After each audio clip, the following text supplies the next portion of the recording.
Good evening and welcome to the Human Relations Commission regular meeting of August the 8th, 2019. We'll begin with the roll call. Chair Kralik, Present. Commissioner Lee, Present. Commissioner Regier, Present. Commissioner Savage, Present. Commissioner Smith, Commissioner Stinger, Vice Chair Shu. Present. Thank you.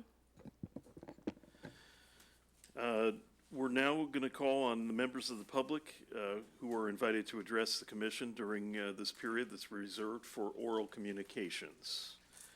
Do we have any speakers? We do. Okay. This is item number 2. Oh, for item number 2. Okay, so we can hear it. Go right ahead, Mr. Gordon, Sam Gordon. Won't you address us over the microphone? Just press it so that we can hear you loud and clear. And thank you for coming, especially with a tie. That's kind of you. My name is Samuel Gordon. I'm an attorney. I represent Gustavo Alvarez. As some of you are aware, he's been the victim of some police brutality in your community. I understand this commission's mission statement is to protect those who are vulnerable in your society, and I think this is something the committee should address and investigate and come up with an action plan about. It's something that it's not unique. It is something that's happened a lot, and based on our investigation, I think this is a problem in your community, and this is the type of forum and organization that can help fix that problem. So I would just encourage you to put this on an item for your next meeting, and if you have any questions, I'm here, happy to answer them.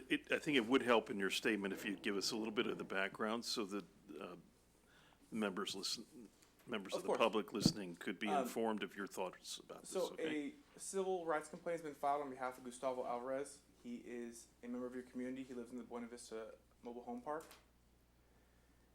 He was attacked by Palo police officers. He was unlawfully detained. His door was broke down. He was the victim of a felony assault. Officers lied about the investigation. The criminal charges that they tried to pursue were dismissed based on. Sorry.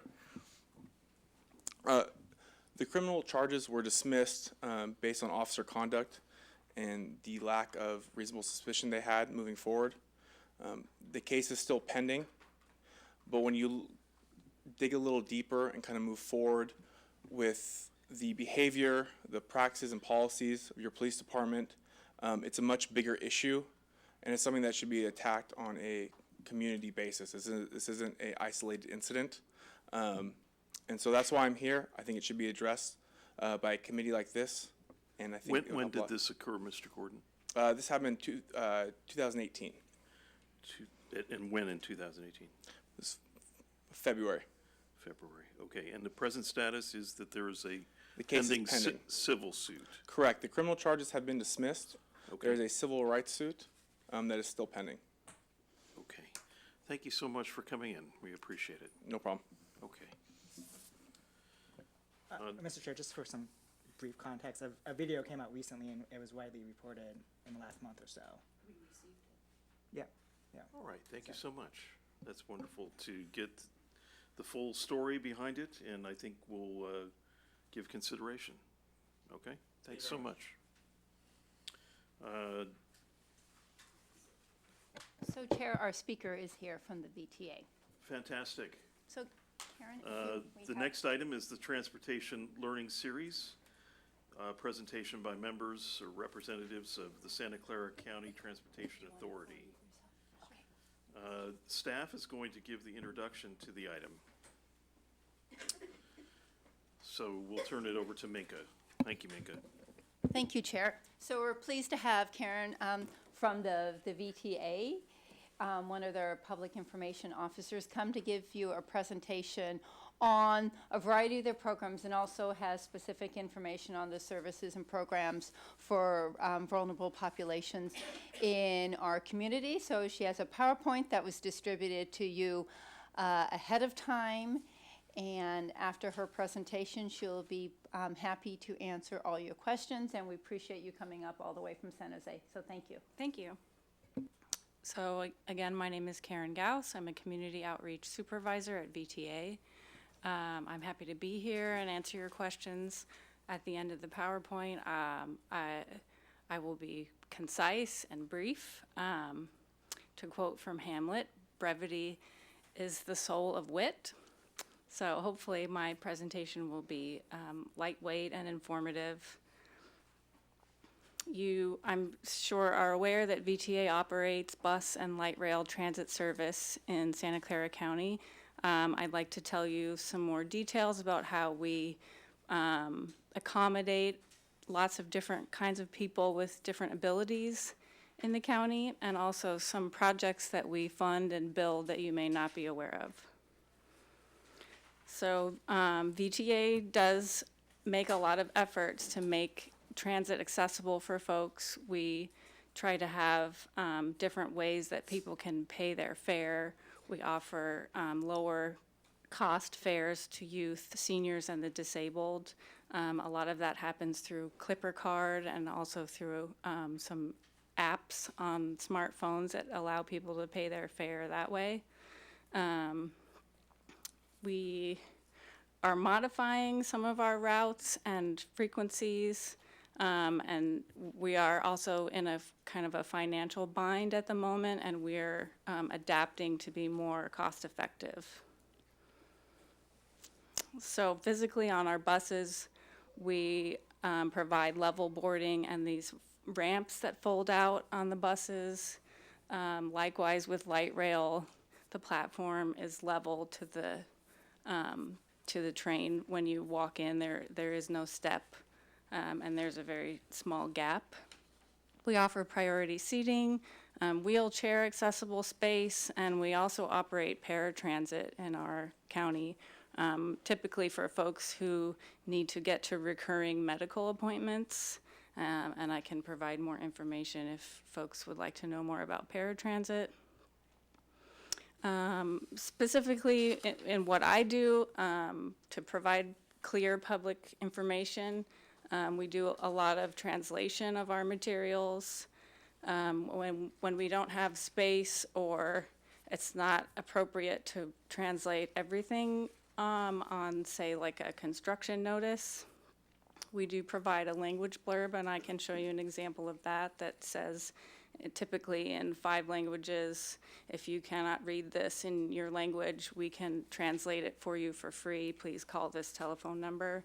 And there are folks at our on-site customer service call center that speak different languages, and if there's a language we can't cover with our own staff, we do call. We use a call-in translation service that provides live translation over the telephone. I make an effort in specifically what I do for construction and rider notices to use graphics and symbols, circle slash, bicycle icons, so that folks who are maybe illiterate or don't speak English can understand based on the graphic and based on maps.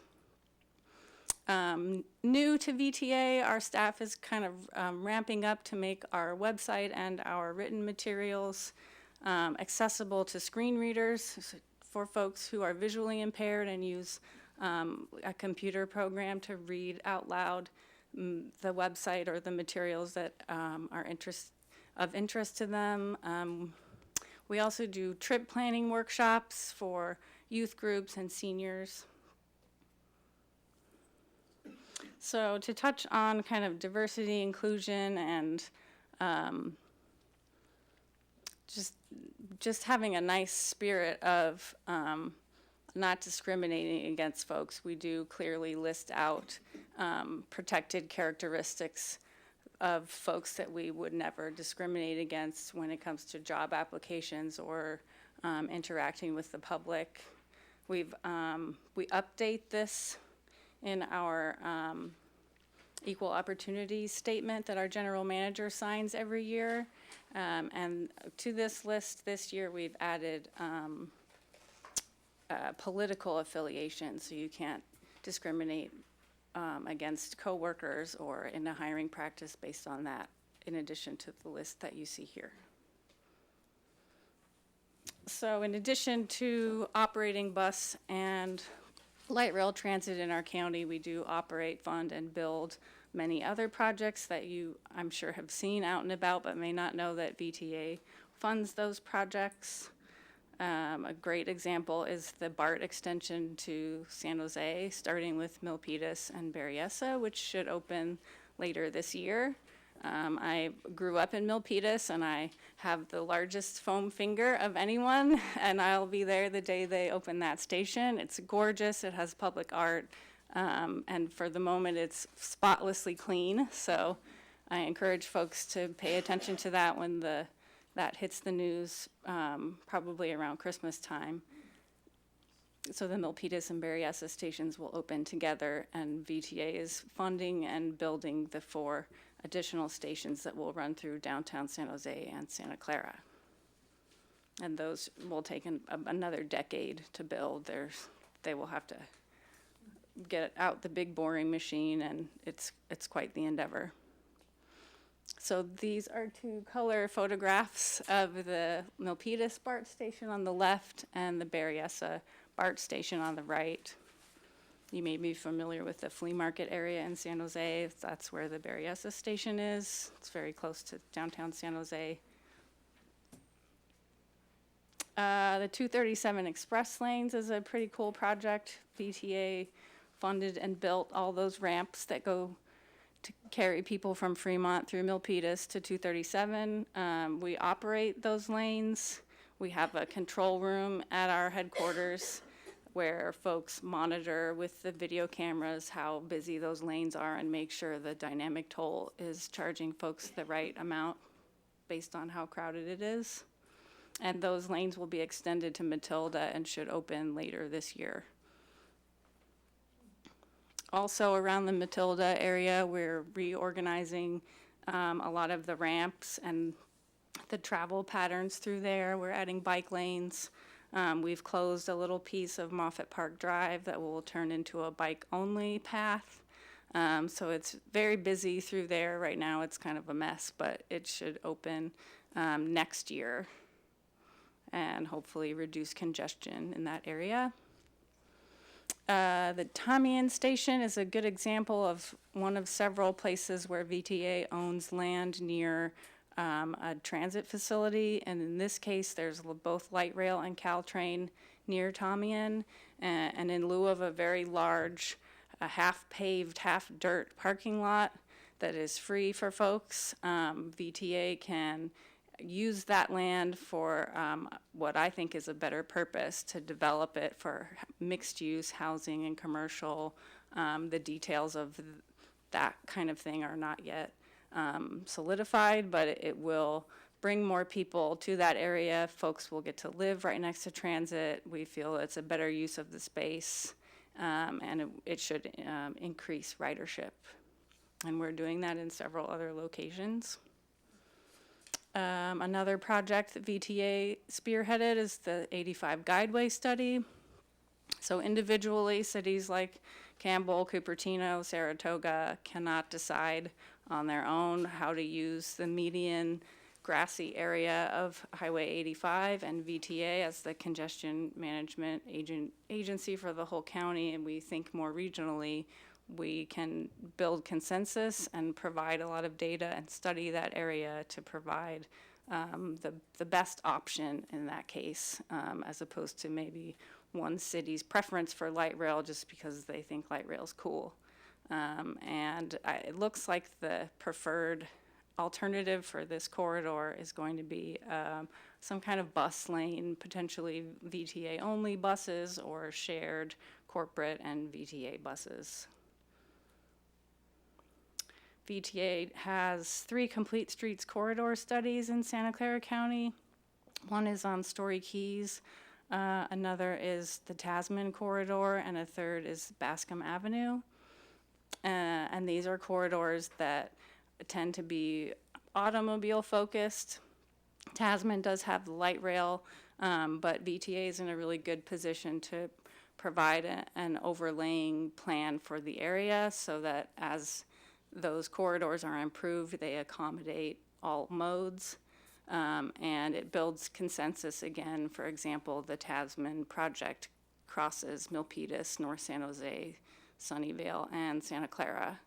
And the Bascom corridor encompasses San Jose, parts of the unincorporated county area, Campbell, and then San Jose again. So there's more information on our website, and these are pretty exciting projects as we try to incorporate bus lanes and bike facilities. More for biking, VTA does the countywide bike plan every 6 or 7 years, and we do the countywide bike map. We fund and build pretty fun projects like the Mary Street Bridge and the Borregas Bridge and some of these nice bike connections. So in my group, we cover everything that VTA does. We try to stay fresh and in the know with all of that's being constructed and planned and discussed, and we share it with the public. We do all the construction notices and planning meeting notices. We moderate public meetings. We help collect feedback so that the projects fit the community and that the community has buy-in and feels informed. And that, in my view, is a very key thing to have successful projects when the community is aware and behind what we're doing. So this is a photo of our group. Aren't we cute? And so if you have any questions, if you'd like more information on a specific project, feel free to fire away. I'm all ears. Could you tell us a little bit about yourself and how you came to work at VTA, and tell us what you enjoy most about working there? Sure, kind of a career path thing. Well, I'm originally from Milpitas. I grew up in the 80s and 90s. I remember the VTA and Caltrans building all these freeway ramps and light rail in our valley. And in my family, we're kind of bicycle nerds and transit geeks. But I didn't come into transportation right away. I kind of wish I had gotten there sooner. I did my undergraduate degree at UC Santa Cruz in linguistics. I went to France for 3 years to teach English and travel and ride all kinds of trains. Then I came back and I worked with international students for 8 years in Michigan and in Texas. And while I was in Texas, I found urban planning and transportation, and I did my master's in urban planning at Texas A&M. And then I sold all of my stuff and went to Asia for a year, traveling in India and all kinds of crazy places by myself. And then when I came back, I worked in a little town called Willits up in Mendocino County. They needed a town planner.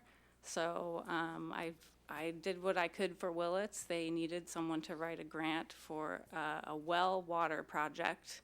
That was during the drought, and Willits is basically a water utility. They sell water to the town, and that's pretty much what City Hall does. They have 4,000 people in Willits. So I worked there, and then I ended up working at the San Francisco Public Utilities Commission, again in water. In a public relations aspect. And then I met folks there who introduced me to the job that I have now at VTA. So, What are some of your challenges today? You mentioned funding was one. yeah, I think the VTA is challenged with their funding because we're in this wicked problem where we live in a valley that has sprawled and that developed at a time when cars were the way to get around.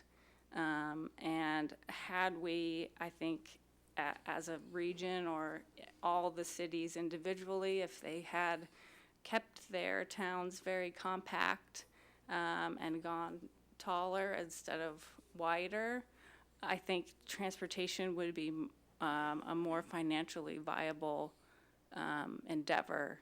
And I can quote Jane Jacobs and a lot of other folks who study this sort of thing, and they can put a figure on it that transportation is viable and healthy when you have 60 dwelling units per acre or higher. And that's kind of a little fact that I keep in my pocket all the time, that when you have single-family homes with driveways and wide boulevards, you have maybe, fewer than 10 dwelling units per acre, and it just makes it hard to fill a bus and to have a bus every 5 or 10 minutes, which would be useful. I've lived in cities where you have buses and trains that run that frequently, so frequently that you don't need a schedule. And that is a really sweet spot to be in, when folks can just walk out their door and not need a schedule, and they can just get on a train or get on a bus. And I think it'll be a long time coming before places like Sunnyvale or San Jose or Morgan Hill have that kind of density. So here we are operating a train that sprawled out into this kind of a landscape, and it's very expensive to maintain, and the ridership is just low. So that's the challenge. Hi, Commissioner Regier, please. I have a couple of questions. One is when the city of Palo Alto is building, or do they work with you? Because I just remember how a bunch of seniors from the housing on San Antonio were complaining that there wasn't any buses there for a while. And so when they're building low-income housing or any type of housing, does the city work? Do they contact you before they start? Because that is an issue now on San Antonio, too. So people are complaining about you're building something, but is there going to be transportation? The developers say, sure, but do the developers and stuff, do they? We hope that they do, But and a lot of times they do. I believe that would be the trigger for us to find out that a new development is coming, is either the city sees the plans and gives us a call, or the developer contacts us. And does that happen in Palo Alto very often? I would have to check with our land use. Because I would be interested, because people have been complaining about. Yeah, we have a land use transportation integration team, LUTI, the LUTI team. And they're the planners at VTA, and they review development proposals, and the earlier they get in on it, the better. I'm not aware of their whole portfolio that they're reviewing, but projects come to mind, like the City Place development across from Levi's Stadium. They're going to get rid of a big golf course and some land that's kind of underutilized right across from the stadium, and VTA has been reviewing that document, I want to say, for a couple years now. They want to put a driveway and a light, and they want cars to be able to cross our light rail, and we're not very happy about that for safety and transit priority reasons. But they contacted, but I'm just concerned about. They contacted us, right, and we I'm are just happy wondering to meet with them, and if people are contacting you from the Yes. city, from our city, to, we would love it. Please call, yes. because also for the bike lanes and on the bike, I was just wondering if anybody. Yeah, during construction, we would love to know about these things, because we like to review the plans. We comment on the driveways, the setbacks, the density, the amount of parking, and then from a practical point, we want to make sure our buses can operate. If there are vehicles there for construction that are going to block the street, or if a bike lane gets blocked or a bus stop needs to be moved, we can make a temporary bus stop. We can notify our passengers. There are a lot of things we can do to try to ease the growing pains of construction and new development. So from a timing perspective, does transit always follow development, or is there any cases where you add a line or add a stop in the hopes that housing is developed in that area? Is there always I think it's housing smarter transit, or, I mean, what is the to- process there? to build density and then know how many people are there, and then reorient the transit, Okay. if that makes sense. It should be a ridership-driven decision. I think in the past, folks had a "we'll build it and we hope people will come" kind of attitude. I think of that when I ride light rail and I pass empty fields. I mean, we're riding in a $1 million, billion-dollar train vehicle, and there's just nothing there. So And then over time, I feel like folks will build next to light rail or next to a bus route. And does VTA have any particular policies or guarantees that they make to cities? If you build X density of housing, we will put a VTA stop here or there. Are there any sort of criteria in terms of like if cities do build housing that VTA will sort of match it with the transit? I am not aware of a correlation like that. We do have a threshold for, let's say, canceling a bus route if there's a minimum number of boardings per hour. I can't remember what that is. It's pretty low. It's maybe like 15 boardings per hour. And bus routes that have fewer than that are on the cusp of not being very viable routes. Because we do have routes that are that have higher boardings, and it would be smarter, say, to add another bus to the line 522, because it's going to have people versus a bus that's going to have 10 boardings per hour or less. So, but I see what you're getting at. Like, we have enough people. We're crying out for transit. Like, please send more buses. I don't know that it's hard to measure based on, I think, like number of units or number of occupants or number of jobs, and then to tell us that that's going to fill a bus or that that's going to yield 20 boardings per hour, and that therefore we should send a bus that's going to run all day long up, a long corridor because there's one apartment building that got added. That would be hard to figure out, but that's a discussion, I think, for our transportation land use team. And what would be the best way for us to communicate, if we are hearing from members of our community that they would like additional, either additional stops or more frequent stops, what is the best way for us to communicate that, and are there particular numbers that we should try to collect? How can we be good advocates for people in our community who rely on public transit, and how can we be a partner with VT in terms of providing sort of the need or justification for adding or keeping? I think it would be a good step to set up a meeting, Okay. and I can provide you with a name of our main sort of transportation transit planner, and that maybe they can reevaluate the things that they look at when they are planning transportation and where crowded and where the needs lie. Commissioner Shu. I think Commissioner Savage. Oh, sorry, Commissioner Savage, go right ahead. Just never mind me. Just a question about the Clipper card. How far north and how far south does that take you? Clipper card is actually very widespread. It's not only used by VTA, and we go from Gilroy up to Palo Alto. It's also used by AC Transit, Samtrans, Muni, BART, Caltrain, the ferries.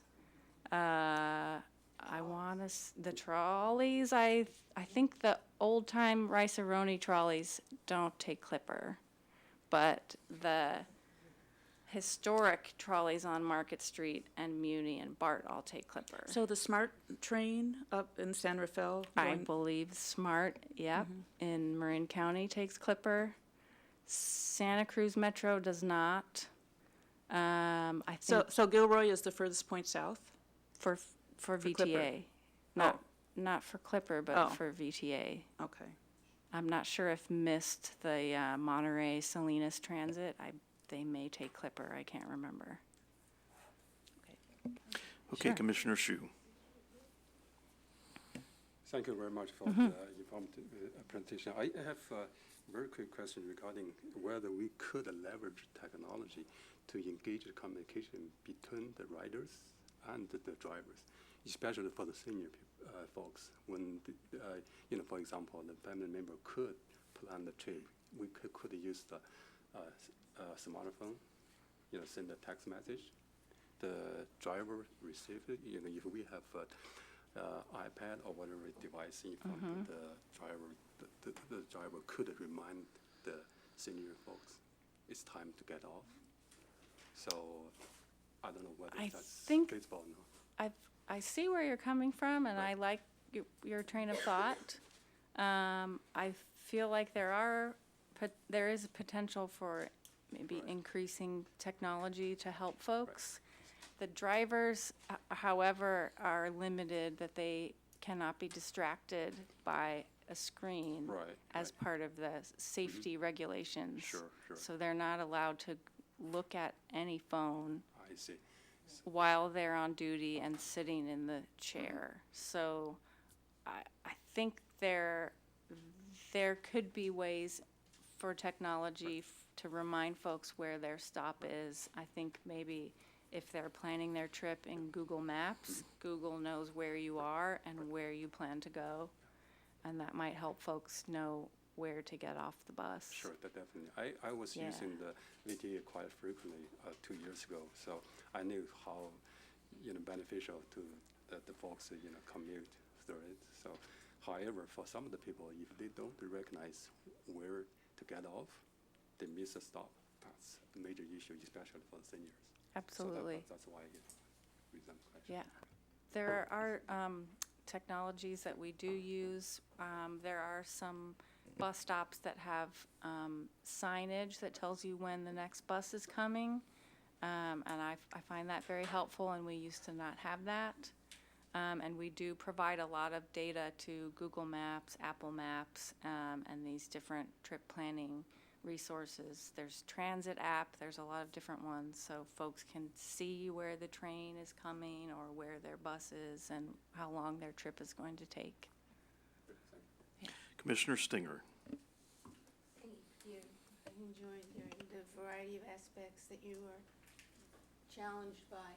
And I just wondered, could you talk about your current strategy? Thank you.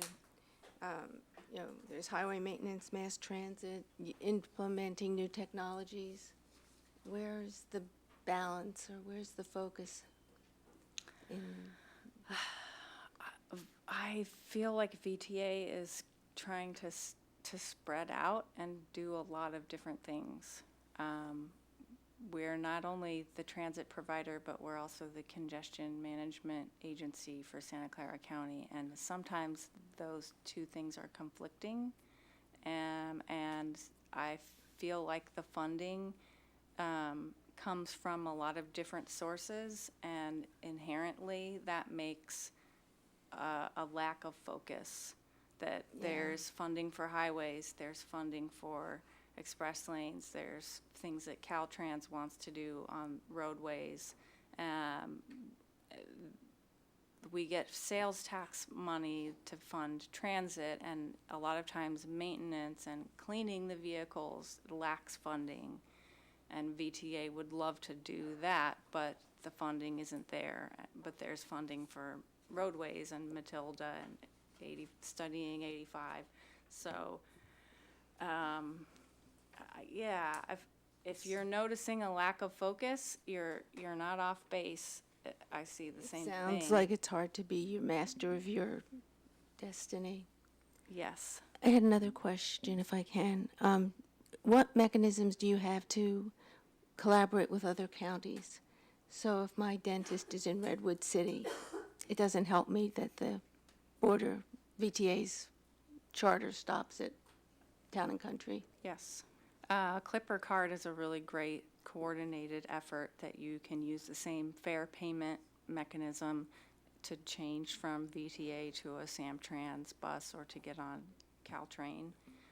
We also coordinate with the regional bodies like MTC for roadway projects. We are coordinating with Fast Track and Bay Area Toll Authority and the other express lane operators in Alameda County and Contra Costa County. So when an express lane crosses from Fremont into Milpitas, we are all coordinated and we have, like monthly conference calls. So you may not see that aspect, but I feel like there is a great effort to coordinate regionally in the larger region of the multi-county area. But it is a challenge. Related to that particular question, does the VTA have a goal in terms of, when there are overlapping systems, if my VTA bus stops at 9 o'clock, is there a goal in terms of how close that is in terms of me connecting to another transit agency and when their bus or their train leaves? Is there a goal as to how close that window is? I don't know if there's a window goal in mind, but I do know the scheduling folks really do try to coordinate with like bus, light rail, Caltrain. There's a lot of coordination that goes into like the Mountain View station area for the different trains and buses. Same thing for Diridon. And then also when as BART is coming online further south, we're reorienting the buses that go to Warm Springs. Like our 181 bus no longer goes to Fremont, it goes to Warm Springs. And there was some overlap for several months before that change happened. And then when Milpitas and Berryessa open, the 181 will shrink back again. So the What is buses that? make Yeah. sense, and also the timing of the schedules is there to help people. And we do try to make that connection convenient. What is the biggest challenge, you think, in terms of trying to coordinate the schedules of all these agencies? Is it just a matter of funding and there not being enough, say, buses or not enough things to align them? Or what is sort of the biggest challenge in terms of schedule? I would love to have our scheduling guy here with me. He's fantastic. His name is Kermit, really easy to remember. He would be fascinating if you would like to talk to him. But I think there are several limiting factors that just in the scheduling, we may run the 522 every so often, and Caltrain runs every hour. So it's just a math problem of finding the common denominator to meet so that the bus can meet the train. And then we're back to the problem of number of boardings per hour. If there's trains every 30 minutes and the buses are empty, we wouldn't run buses in addition to, just because we want to meet the train, we might want to run the buses when they're viable and have people. So there's a lot going on. It's quite dynamic. We have one final question from Commissioner Regier, who wants to Hi, I have a question cap about, this off. about the overnight bus. And I was wondering how it went in the winter, and if you know the breakdown of how many people from Palo Alto were getting on that bus. I don't. I can find out. I would and love to know get how many that people from information Palo back to Alto. you. Yeah. How was it going since it was canceled and then brought back? It was never canceled, but it was proposed to be canceled overnight. And there were plans to try to outreach to those folks and provide them with services. That's another wicked problem, and VTA's kind of there in the middle trying to be helpful. But we're not a housing provider for the county. We do transportation. And so we're the recipient, I guess, of this problem that folks are struggling to have housing, and they rely on the bus in the middle of the night and during the winter.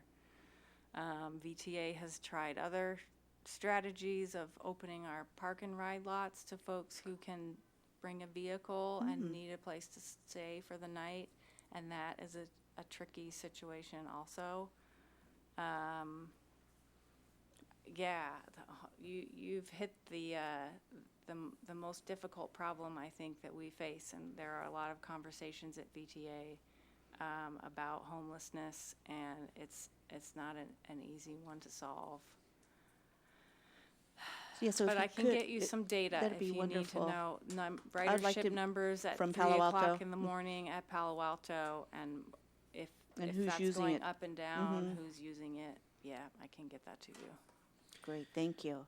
Karen, you have a wonderfully rich background. We were enlightened by your experience set, and we're grateful to have you tonight.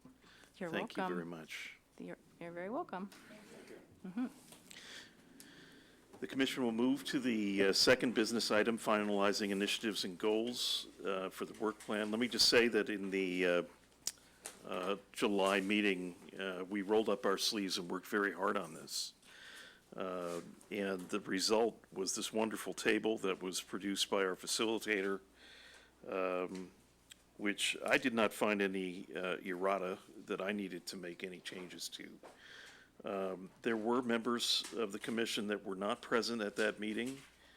And if you are one of them, I would like to hear from you first as to whether or not your assignments that we surmised from your participation in the offsite in June were correct, or if you have changes to those.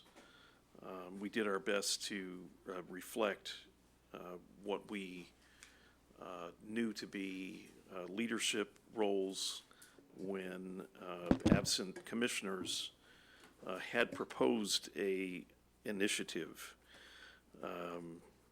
So if there's any one that was not present in July, if you have any concerns, I may have signed you up. Commissioner Shu. Thank you, Chair. I was unfortunately not here, but I reviewed the summary very carefully. I do believe this is a wonderful summary, so basically captured what we discussed during the retreat. So I don't have any concern based on my assignment. I don't know who else not here. I cannot speak for them, of course, so I fully support this.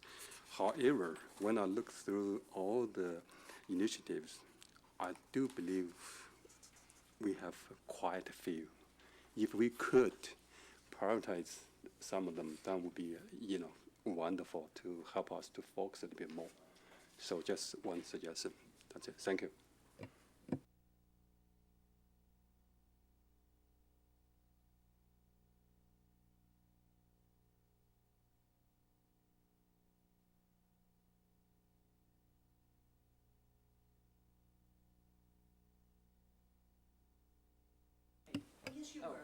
Yeah, yeah, it all looks fine.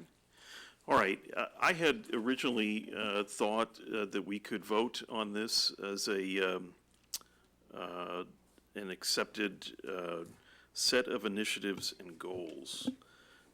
So I would be open to having a motion from one of our commissioners as to accepting this. So Can Mr. I- Chair, I had a couple comments. Please go ask right prior to ahead. voting.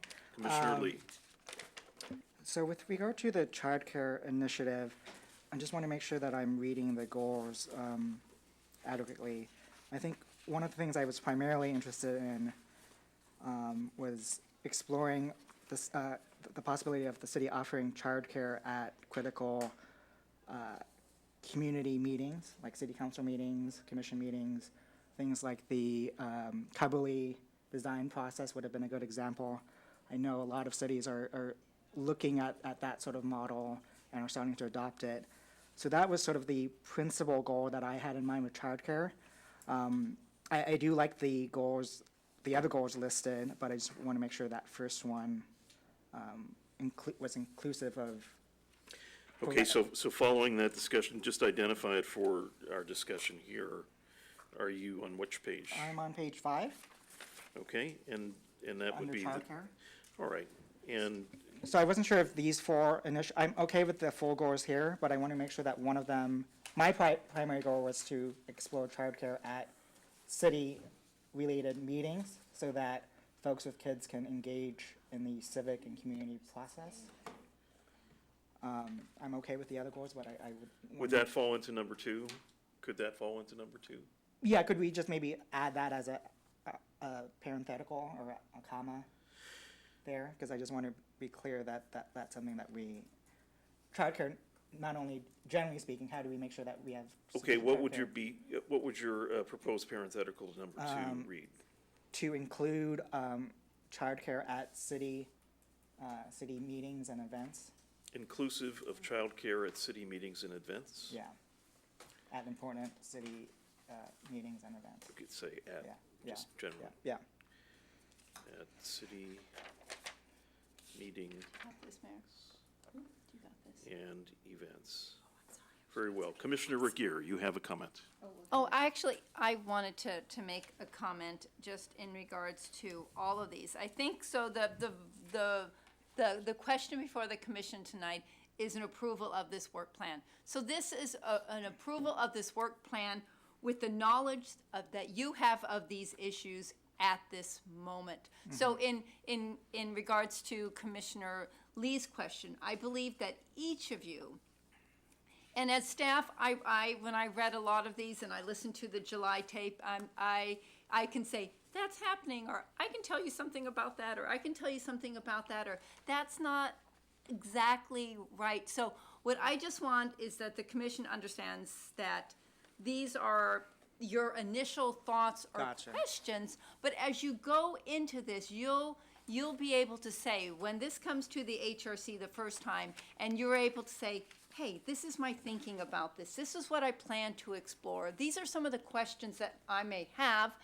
Then you can say, actually, you know, what I put on the draft agenda, you know, that's already being done somewhat by someone, or I've rethought it, and this is what I'm really looking for. So just, I'm saying that before you vote on it, just so you understand that everybody is under the understanding that it's gonna look a little bit different. Some of these questions might be totally different. I think the commitment is that these will be explored, thoughts brought back to the HRC with how you'd like to proceed, getting feedback from your colleagues, maybe something is a concern that you didn't know was a concern, or something isn't concerned that you weren't. So this is just kind of a commitment to, that you want to make to explore these. And that's what I just wanted to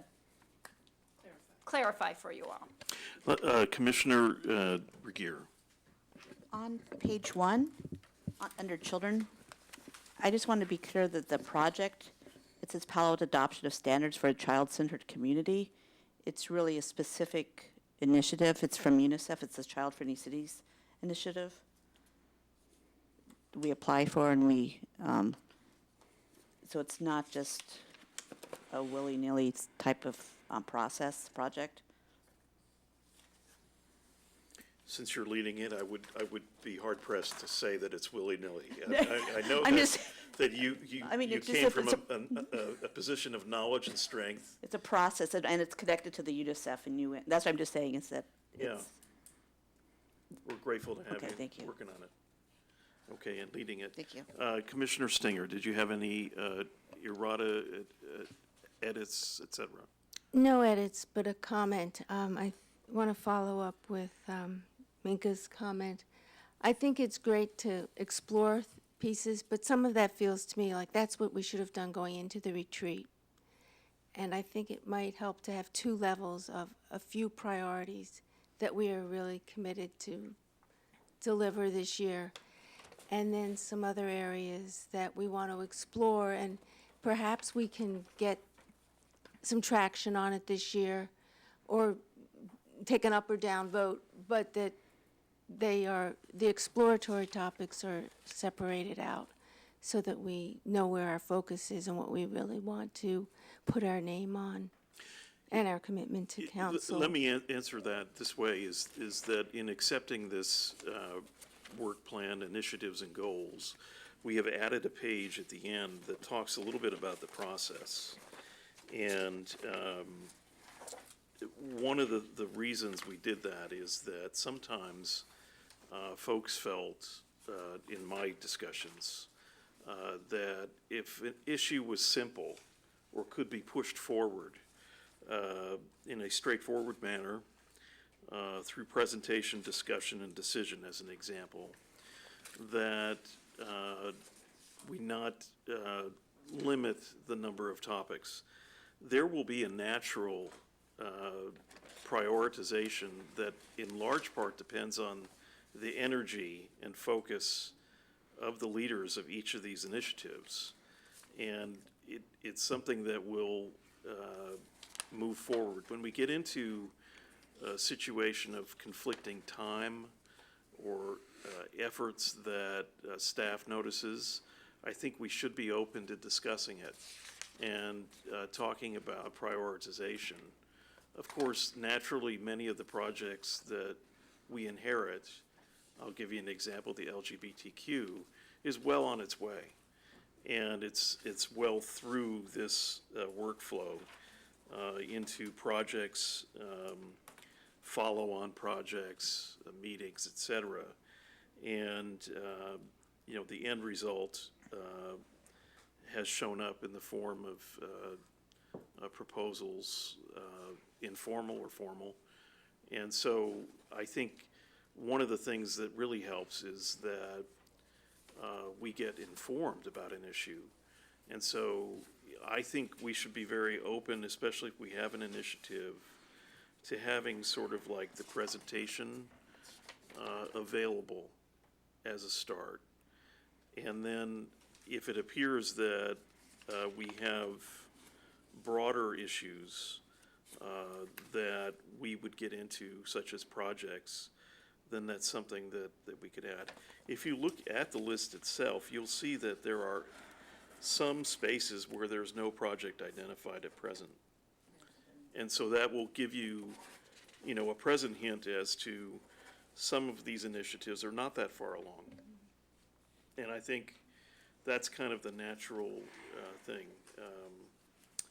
It's a natural course of process flow. I wanted to ask a question of the commissioners, if I may. We had a gentleman tonight who talked a little bit about police relations. He had pointed out his client apparently had a bad experience, is in the context now of a lawsuit. But I do see on page number 4 that in terms of public safety and improved communications, we have exploring and addressing distrust between minorities and police. I just wondered if we could broaden that statement to indicate, between members of the public and the police, including minorities. Is there any one that has a comment on that? As it is, it's a limiting statement, so Yes. I agree with you. So I might suggest an edit that says between members of the public and police, okay?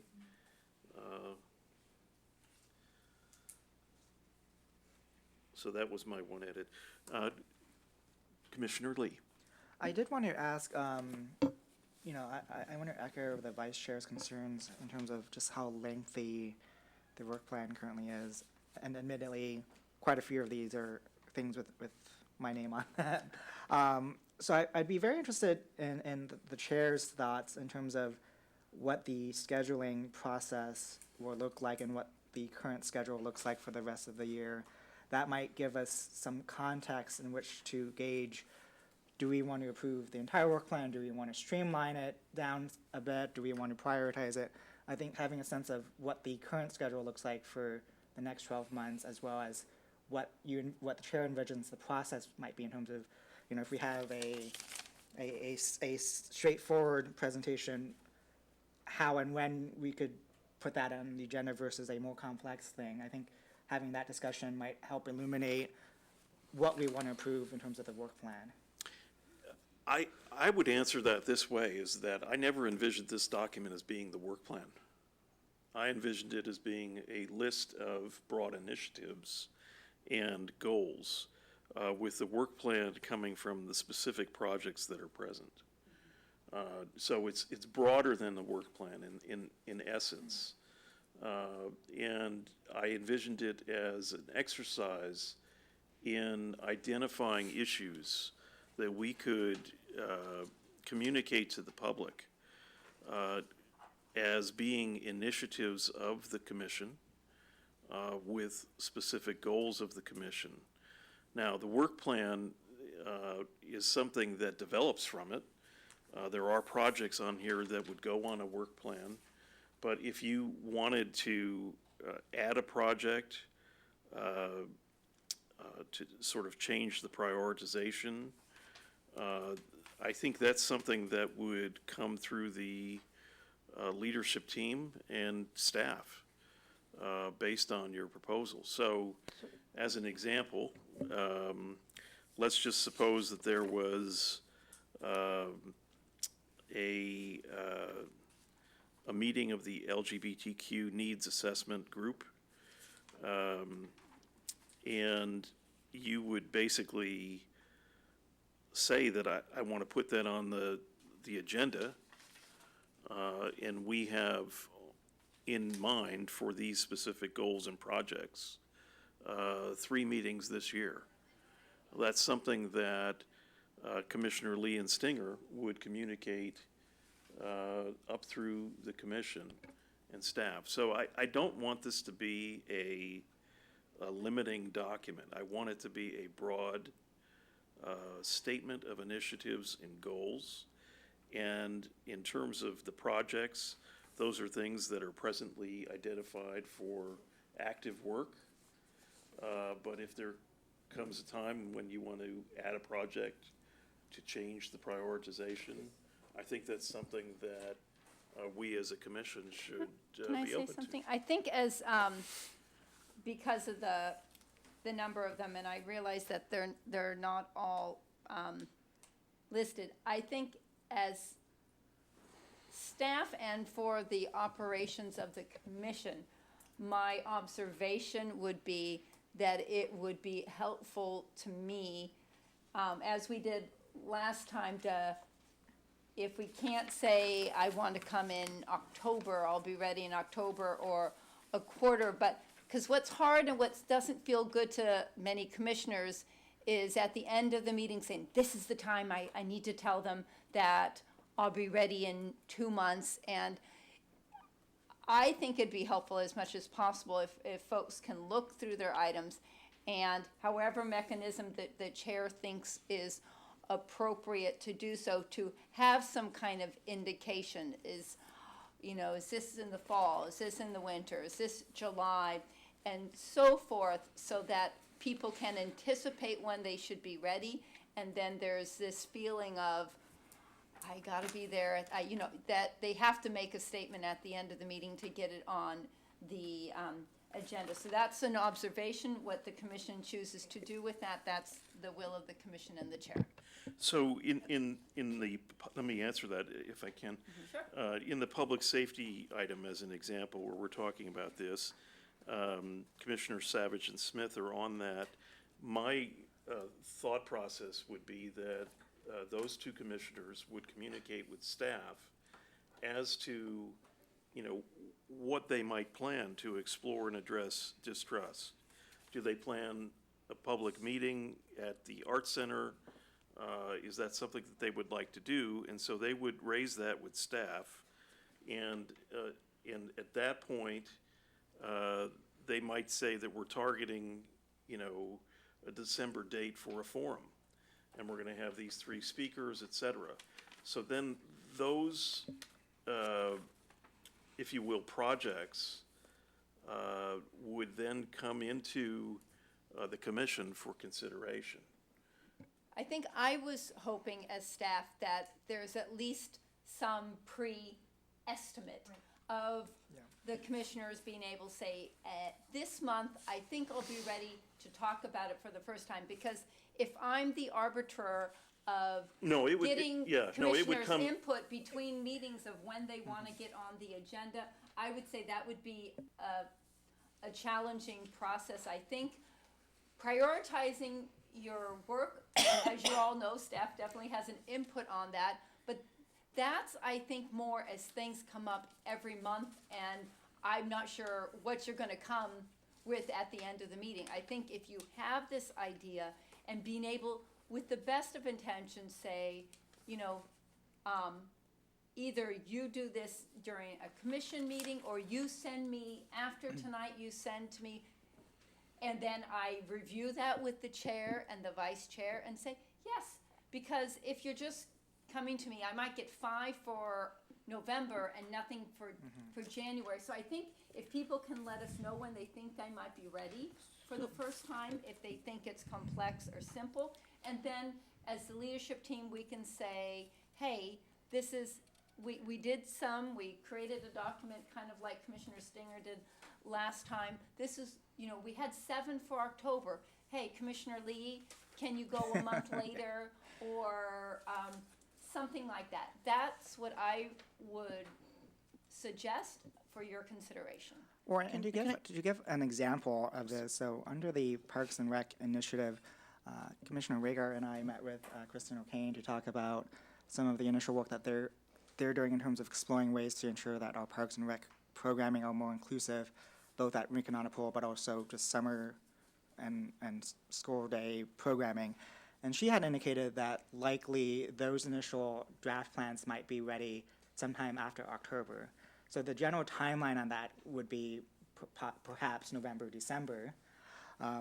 Whereas something like police, I think the police chief had previously indicated to me that he was going to be ready to bring back the body camera policy for our input sometime this fall/winter time.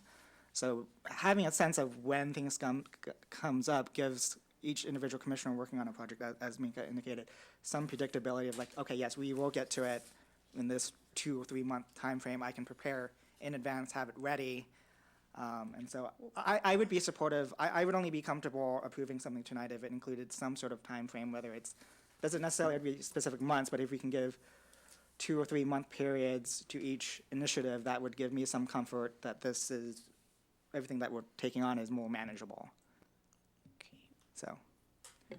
Oh, well, not addressing your comment, but just back to page 4, under public safety, where the project details are, I would suggest we remove the word distrust and replace that with communication. It just has a bunch of negative implications on that. I mean, if that's what we find, we find, but I'd like it to just say explore and address communication between.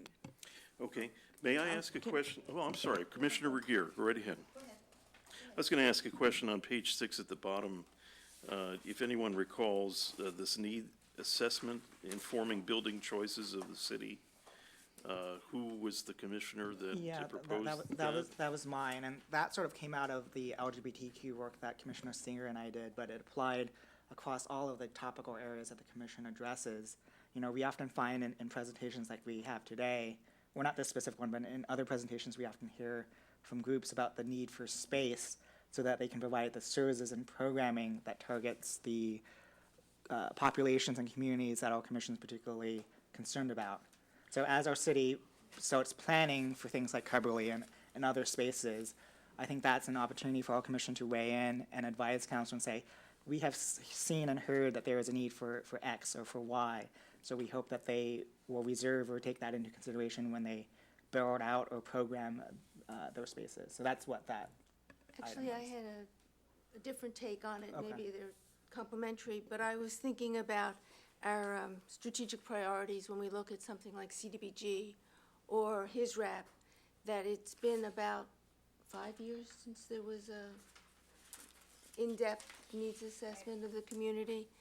And we had talked about perhaps framing that and getting an outside professional to really. And staff is advocating for that as well, so you know, that's something that's already in my bailiwick of trying to advocate for a needs assessment that could possibly address several of, depending on how it's framed, you don't want it too big, but it may, if it's something we're able to make happen, is it could address some of the other interesting questions that the commission has indicated. I thought what Commissioner Stinger mentioned fell under I thought we lumped it under, on page 4, under public health. We did, Yeah, so that's where I thought we had left it. yeah. So, Stephen, if it's all right with you, what I'd like to do is put under projects, conduct assessment of space needs, if that's okay. Just so I understand exactly what that is, I'm going to assign you as the lead on that, and then I'll add staff as support. Is that okay with everyone? Commissioner Regier. Sorry, go ahead. No, I'll let that go. I think for this one, I mean, I'm happy to lead it, but I think it's going to require a lot of buy-in from the commission. So as we are going about doing our individual initiatives, as you are hearing things from groups, if there's some way that we can consolidate those thoughts so that if a new space was coming online, we could say, you know, maybe you were working on a health initiative and you heard for a need for a particular health service, or, the vice chair was working with seniors and heard for a particular space need for seniors. So a lot of it's going to feed in from the individual initiatives we work on. I think it's a good item. Yeah. We're happy to have you lead it. Commissioner Regier. I just have some questions. Okay. If there's nothing down for a project, are we voting on projects, or are we voting on, you know what I mean? Like, I'm just confused of when I could start working. So I'm just trying to figure out, like, some of the things, Well, there's not projects. We do and- have to vote on this set of initiatives and goals in the But- framework of a work plan, But what I'm saying is, like, under climate change, I have quite a few projects. okay? And then, but there's nothing there, so, and then, under mental health, I have a timely thing, and even though I'm not on there, and then I have just some my other ideas that, and I just don't know how I implement and how I, I believe it's okay for people who are on an initiative to begin work, because the initiative is there, the goals are there. You may end up identifying projects that we don't know about. That could come in the framework of the workflow But- as something that happens, for example, if it's a complex issue, after a presentation and discussion. So looking at the workflow, you will see, for example, presentation, discussion, single issue agenda item, projects and initiatives, project planning, implementation. but I guess what I'm saying is, how do I, like, for climate change, I've been working because of the straw and the ban of the straws and everything, I've been working with the zero waste and FABMO with an idea to have at farmers markets, to have it start showing how, and that is a project, but how do, oh, sorry. So that is a project, so how do I get that going, but also have it under the auspices of human relations instead of just me? I mean, it seems like we should vote on projects. Here's my response to your question, because I thought about the exact same thing, Commissioner, is that I think the wise counsel of the chair is, yes, these are initiatives and goals. That's what you're voting on tonight.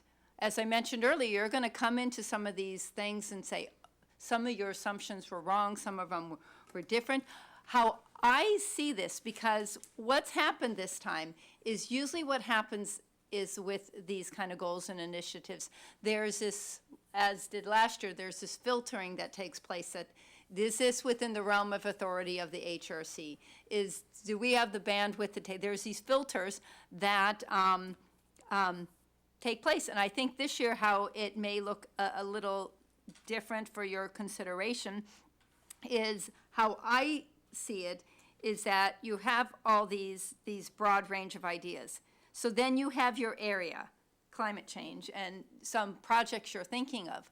Then you collect those ideas and those projects, and then you get a time on the agenda, and then you present. These are the things I'm thinking about. These are how I feel like it fits in with the scope and authority. This is what I would like to do.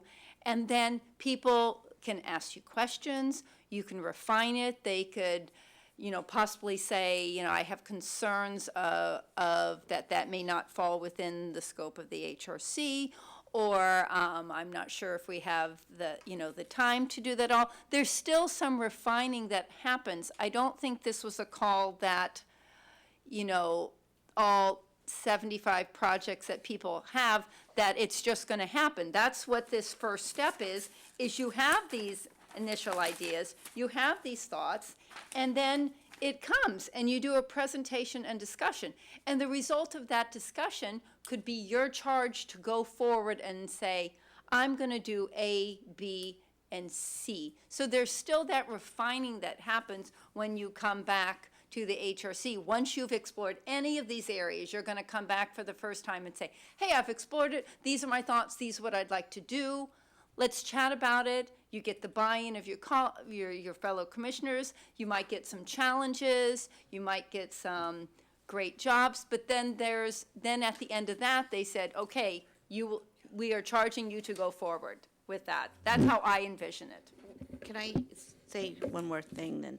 I feel that some other commissions, they have subcommittees, and also, if this is the case, then I feel that things aren't gonna get done. I mean, I just, and I feel like maybe we should meet, if we're gonna vote on that plan, then maybe we should have more than one meeting a month. Because I don't see how each of us have all these projects, and if we have to wait for it all to be approved by being on the agenda, there's no way we're gonna get hardly anything done this year. If we have to wait to be on the agenda to, Steve called me, he said he's gonna camp out at my house with the kids. I understand, but I just think that it's May, it's No, been I May, understand. it's No, been I- May, and it's been May, June, July, August. By the time, it'll be September, 4 months before we even start doing anything. Well, we always look and- back, for example, at the end of the cycle, which would be next May, and see how we progressed with our work plan.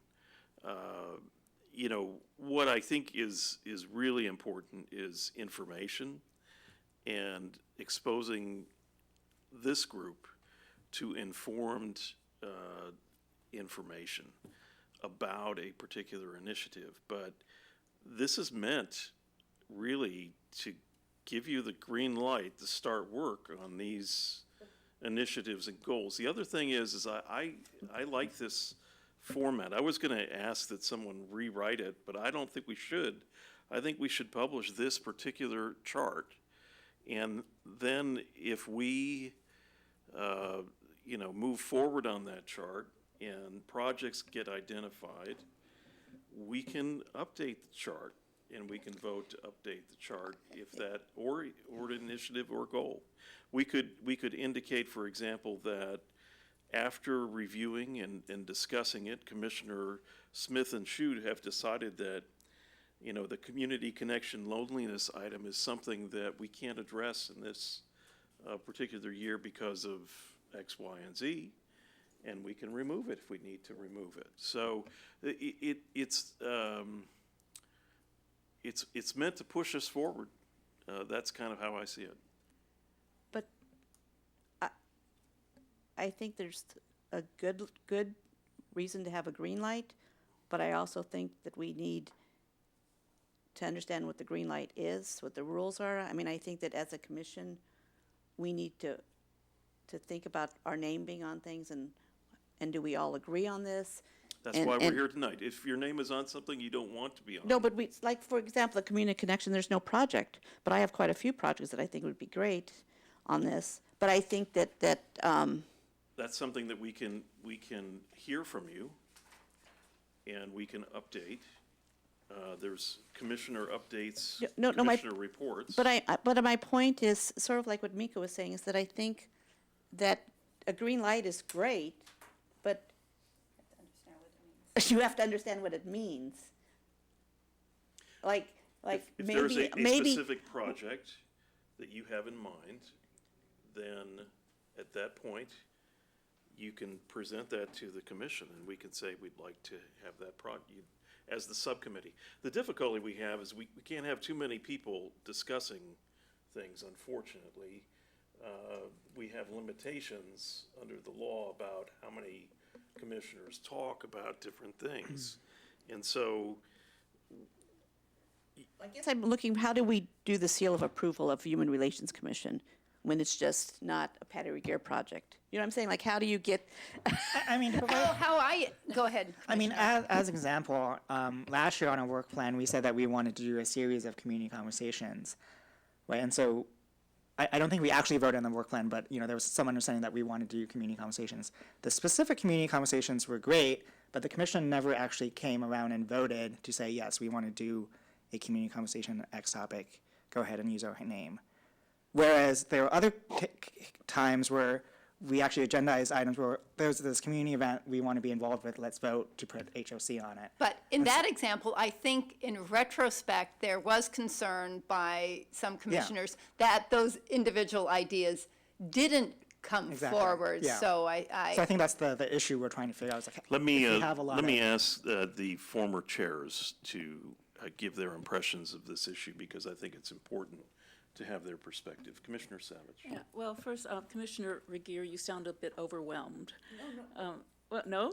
No. Oh, I okay. mean, overwhelmed with what? No, I don't feel overwhelmed with all. I'm just very energetic, and I just want to get a lot of things done. Okay, I So call that- overwhelmed is I call not. that overwhelming, but. No, No, but I mean, I don't think there's anything wrong. I mean, first of all, there's quite a few areas here. It's kind of all over the place. And we do need to refine some things so that, they're manageable for the year. And, my experience is, things just, they come to be. For instance, I'll use the example of the public safety initiative.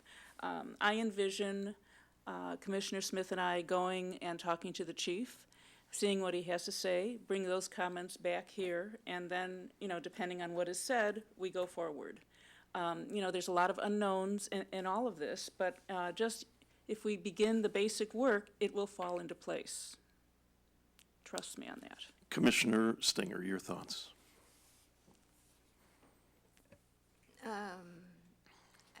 I'm hung up on your comment, Commissioner Lee. I really think that we usually have brought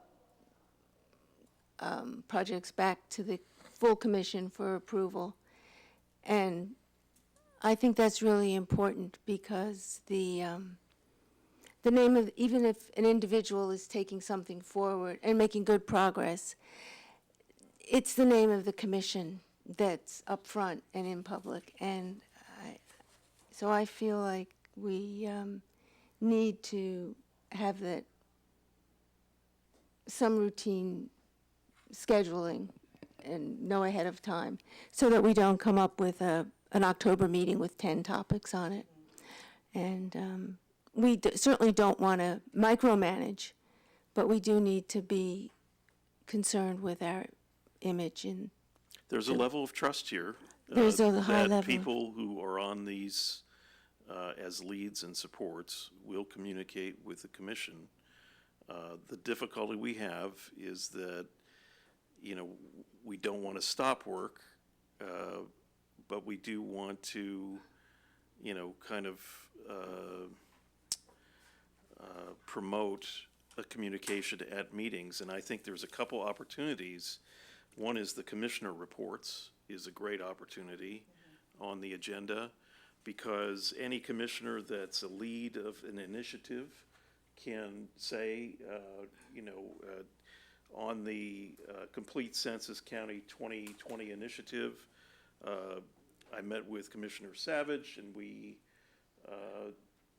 identified a project that we'd like to pursue, and then that could go on the agenda. Another way is to communicate that through staff. The difficulty that we have is the leadership team has 2 commissioners. So you have a 2-commissioner item, and then what happens is that Minka will tell me or Commissioner Shu to get off the line, and then we kind of have to move forward from there. But I think we have to have a level of trust amongst ourselves of being communicative.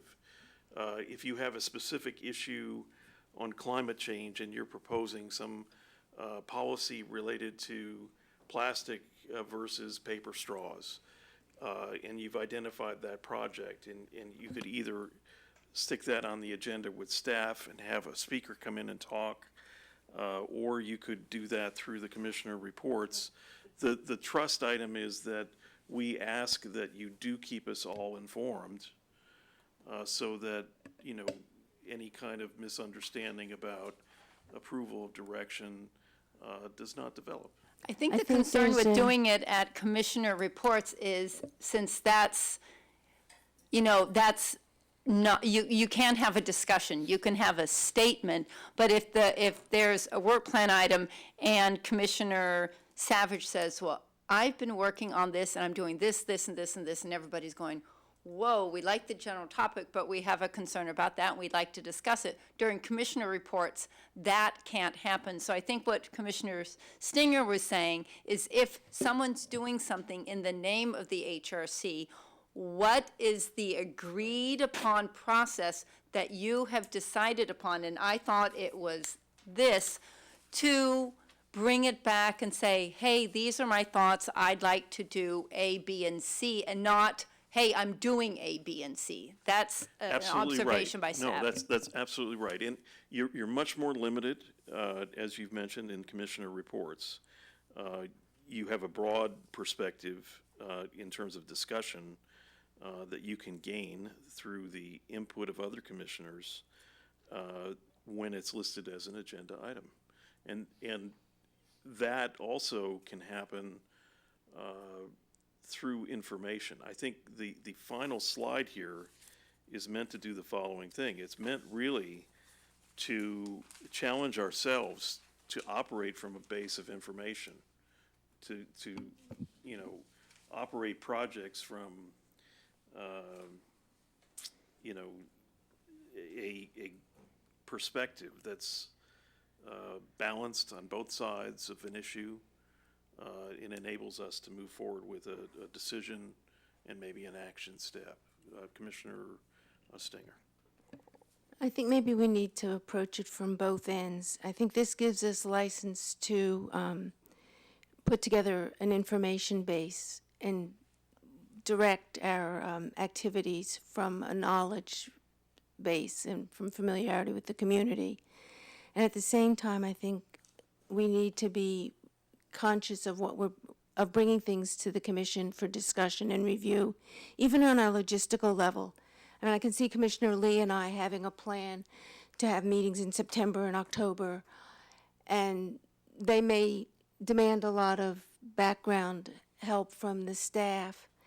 And then Commissioner Regier might say, well, wait a second, I had planned to ask staff to help me do a literature search or introductions, and I was going to have that happen the end of October. Or, we just need to be conscious of how much we're impacting staff, how much we're impacting each other. Frequently at a event, we'll want support from everybody else, and we don't want to have two HRC events on October 15th. If we can avoid that by reviewing our work Let me plan. make a suggestion on the last page.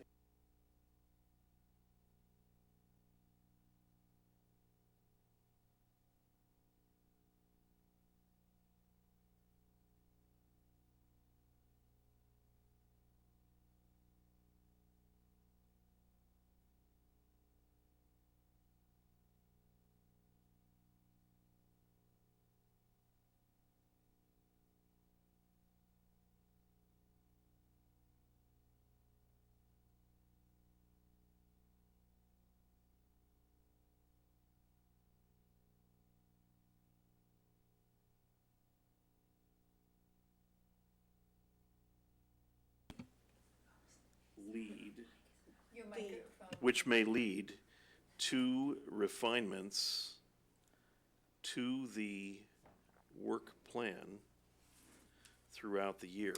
And that way it is, it's identifying this process as a means of refinement, so that, we move forward in an educated way.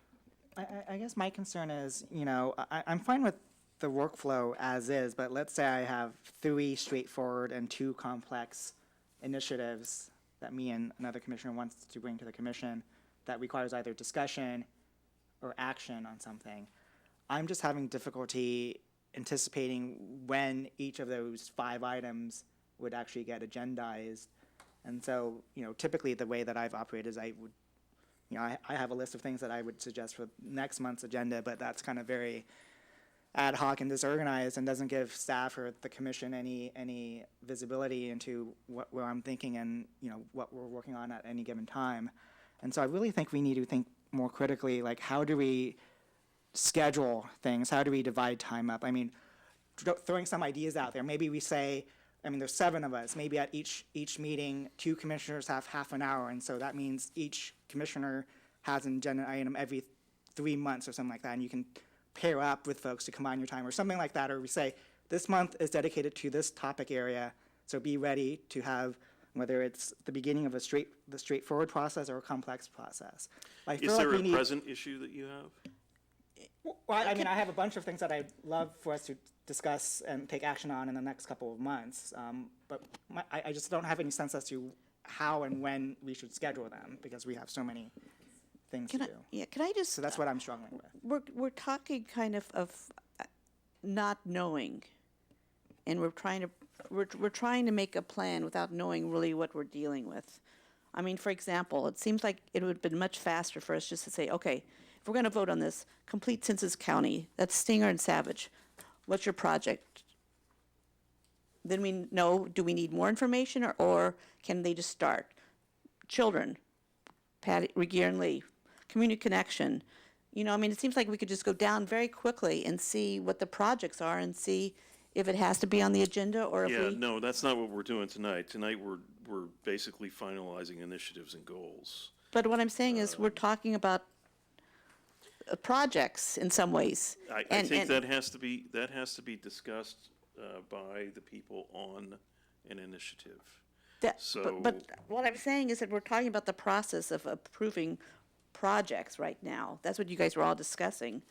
And Well, it seems like. as you look at the process flow, for example, we recognize we have to operate from a level of information that's educated. So in large part, we focused on the first meeting as being presentations and discussions. And that's kind of how we would do it. Right, I would agree with the chair. And in relation to your comment, Commissioner Regier, I think once you do that, once you do that kind of thinking and investigation with you and your partner, if you have one, at that point, the project you thought you might do could be completely different.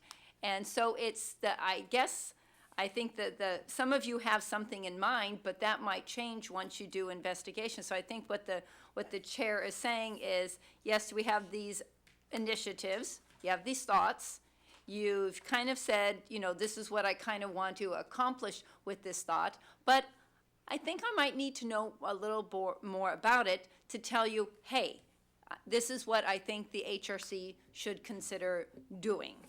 So I guess my feeling is that when I presented this at the retreat and in June and in July, I had a very clear idea of what I wanted to do, and I was very educated, or I would have brought it up. And now I just feel like I want, I don't find this as I didn't join the commission to be entertained by educational information. I've been living in this community for a long time, and I was appointed by the city council because of my knowledge and my I mean, we all bring something to the table, and it's already September almost. I mean, by the time we start doing anything, and I've already brought up that should have been at the retreat about our educational things and education and.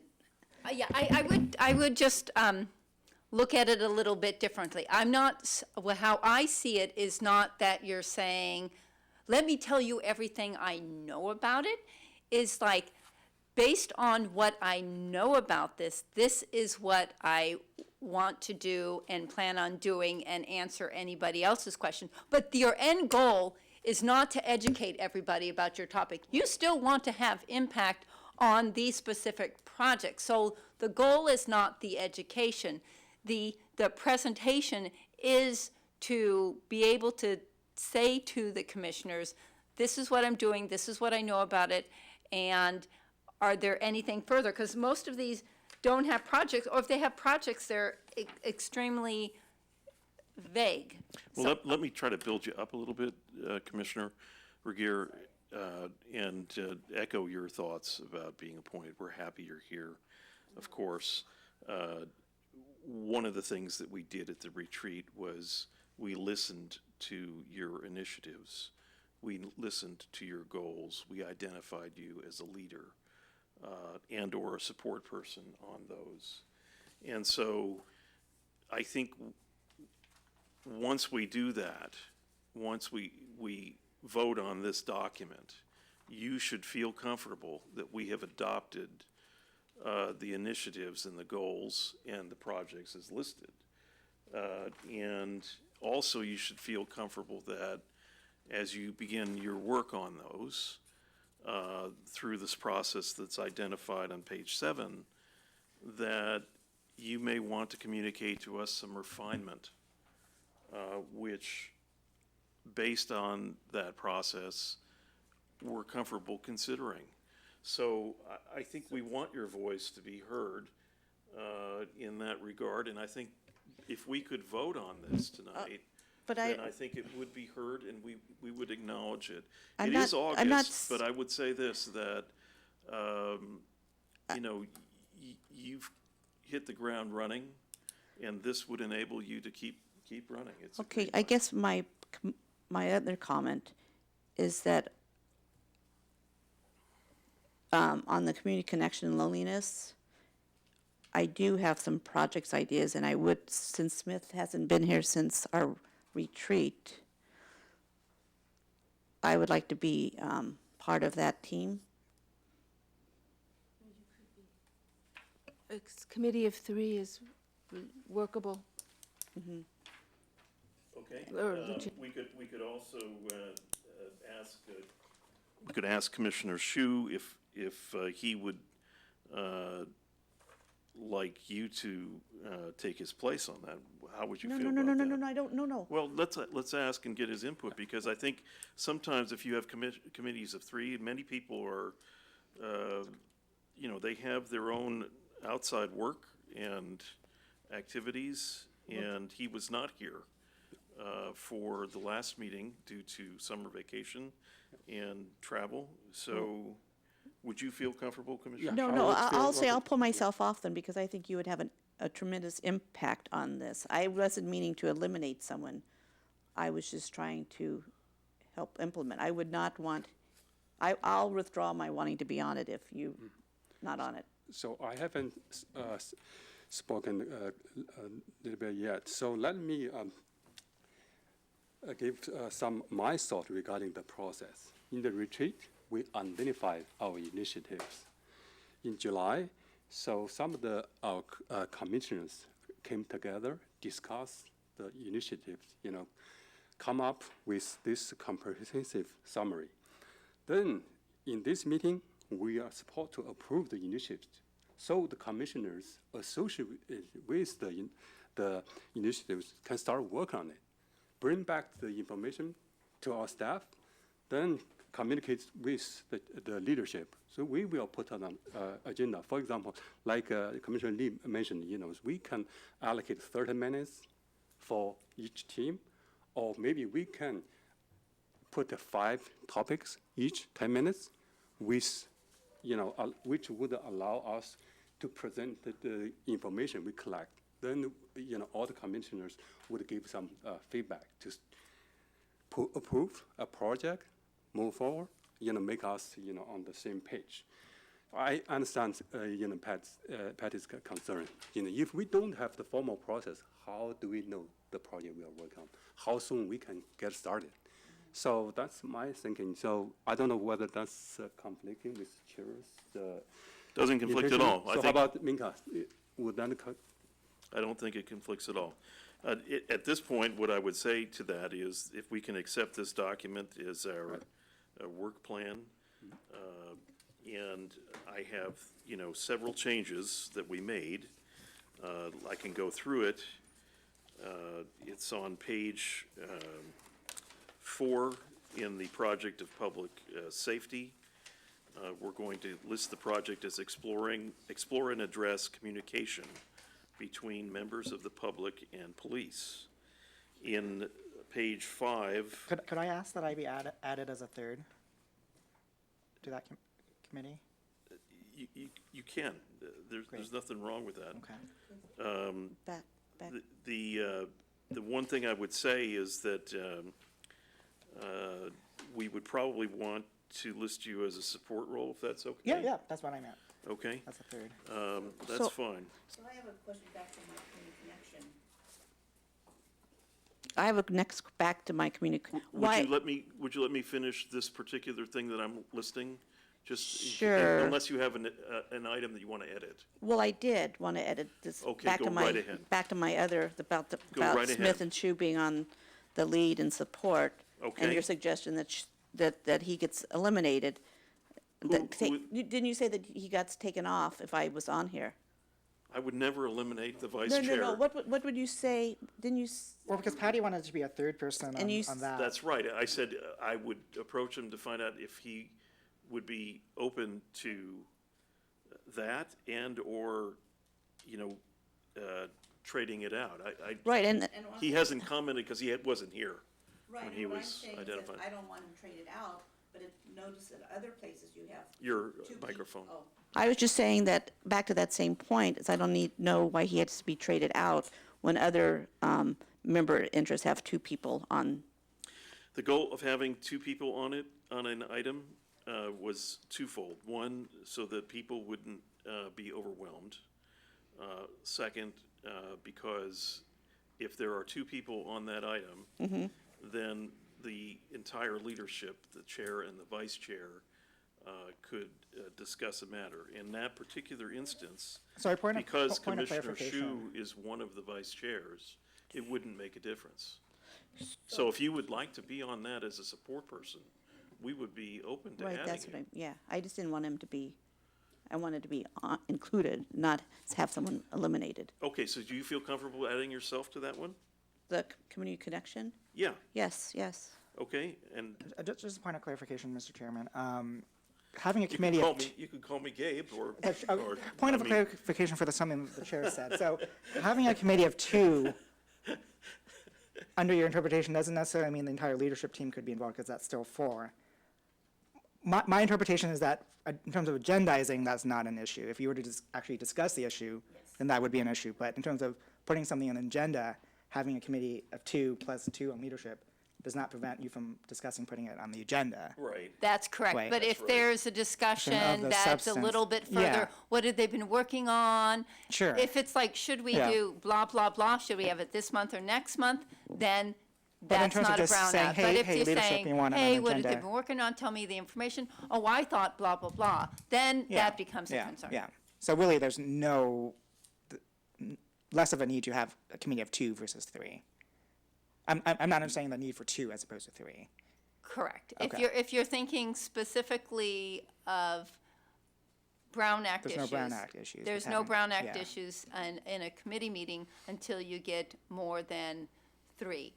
And there's no issues with the Brown Act if these are just ad hoc committees. Mm-hmm. If you determine you want to make this a standing committee, then they have to be noticed, agendized, minutes, and Yeah. all that. So if you have a ad hoc committee of three, and they say, we want to put something on the agenda, the two-member leadership team can discuss putting it on the agenda without discussing the substance of the item. That is correct. So, okay, so really, that does not implicate any need to have two-member committees. We can have That three-member is correct. We welcome interest, Stephen. I just want to make sure that the rules are Yeah. clear here. Yeah, but also, just to let you know, I thought that we were pulling teeth to get people to sign up last time. Maybe there's a lot of items here. Yeah. So, you have to pick the ones you think you can make progress on. I mean, some people have looked at this and said, this is a big list. It sure is. But, the people that signed up as lead and support say, I care enough about this to really work at it. And to try to, make efforts to reach the goals of an initiative.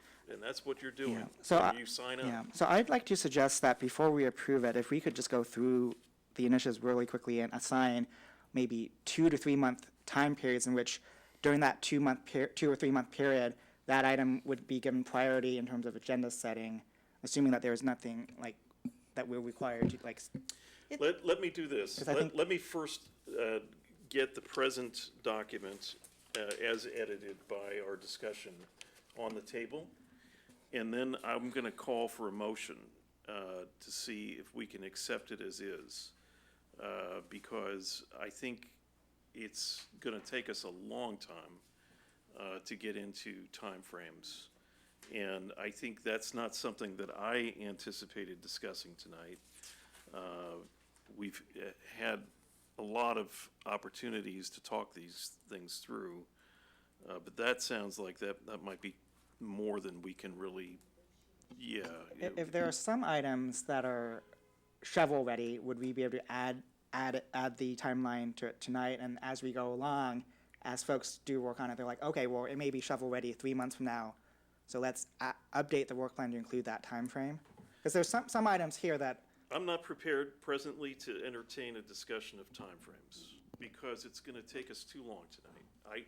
What I am prepared to do is to allow people to discuss it, to suggest it, and certainly this document, as it's listed here, indicates that the workflow below may lead to refinements to the work plan, and that timing can be one of those refinements. I'm open to saying that. Commissioner I think you'd Stinger. also, thank you, had made a distinction between this was a statement of initiatives and the work plan was separate. And we might want to just be really clear on what we're focusing on this document tonight. I kind of am okay now with the Oh, okay. word work plan. Initially I was giving color to my intent, but as the discussion rolled around, Okay, I think that's everybody fine. is clear that we're adopting the language, and the language here indicates also preliminary. So we're going to accept this document as a direction forward. when we did the work plan last year, did we actually have, we had a timeline for it, right? In terms of what quarter each item would generally be spoken for or addressed? And we assigned people. Yeah, so I mean, I know things are preliminary, they may change, and folks may not know when they would like to, but I would suggest that as part of this process in adopting it tonight, that we take the extra effort to try to assign some general timing parameters around it, because I think it's gonna help us down the road. I mean, the general parameter that is presently there is that the folks that have signed up as lead and support are going to lead these initiatives and to try to make progress on these goals in this year, which is through next May. And if you have updates to that come by way of working through the HRC workflow, then those can be proposed and can be included in the document and updated. I have no trouble with that. So if, for In instance, other words, I just don't think tonight is something that we could accomplish. It's just too long of a discussion, and I'm not prepared to do it. do you anticipate having that discussion at another meeting, or is it gonna be on a Well, sort I of ad hoc anticipate basis? the folks that have the members' interest in an item. So there's not gonna be. Hold no- on, no- let me finish. Okay. They would suggest projects that have specific timelines. And they could come to the commission and say, we have this project, and the time frame for this project is X. Okay? We'd like to have one, community discussion with the police in January, and they could come up with that timeline, and that can be added to this work plan. Steve, I'm asking, I guess, what problem do you see? Why do you Like, want to well- do, why are you pushing for this? Well, for instance, let's take the police department. Let's say hypothetically that Commissioner Savage's committee wanted to do something in January, right? If we wanted to actually do that, we as a commission would need to take action to approve that in advance of January, right? So part of planning an event or initiative requires that we know the timeline.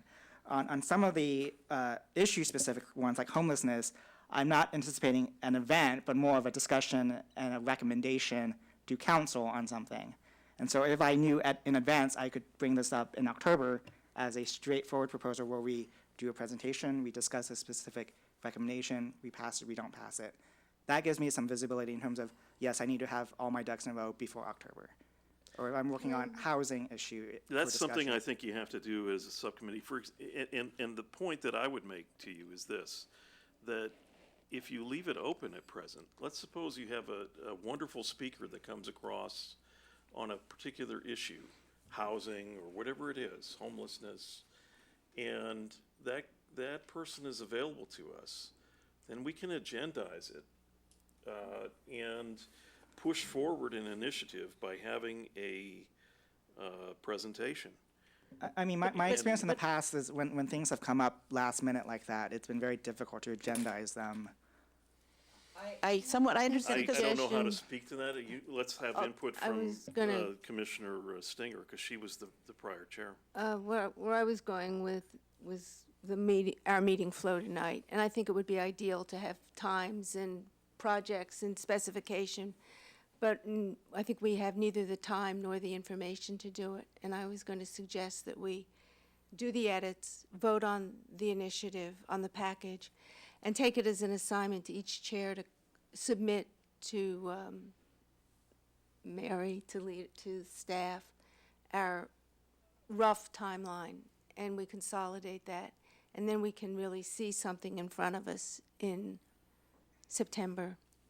And so I would be working in isolation, saying, this is what I want to do, but Or the as discussion- it occurs, right? So in other words, like if someone comes up with a new timing, they could put it on there and work through Mary, and we could update that timing. I was just thinking that if I worked in isolation, but then we had a discussion of the draft consolidated plans, Right. we could start to say, okay, there's too many things in January, I'll pull back or go All right. ahead. Unless there's an objection, what I'm going to do to button this up now is I'm going to read through the edits that I have based on our discussion, and I'm going to ask that a motion be made along the lines of Commissioner Stinger. And may I make an edit too, I think? Okay. Next line item, you're on public safety. Yes, Oh, we're I going to thought we go from had- page one. We've added Commissioner Regier to the community connection item as a support commissioner. I have one more, again, back to the children, the Palo Alto adoption of standard forest child-centered community.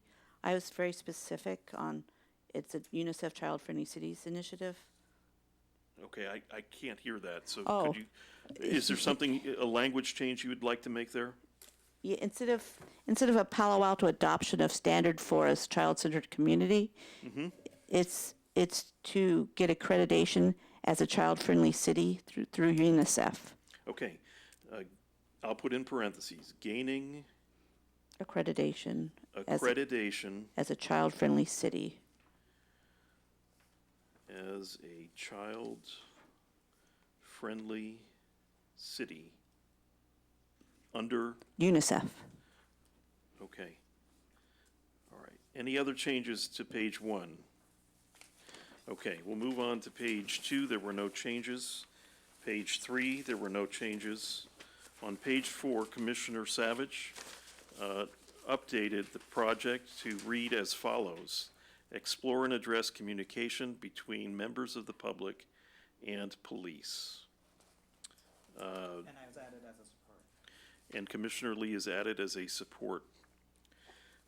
On page five,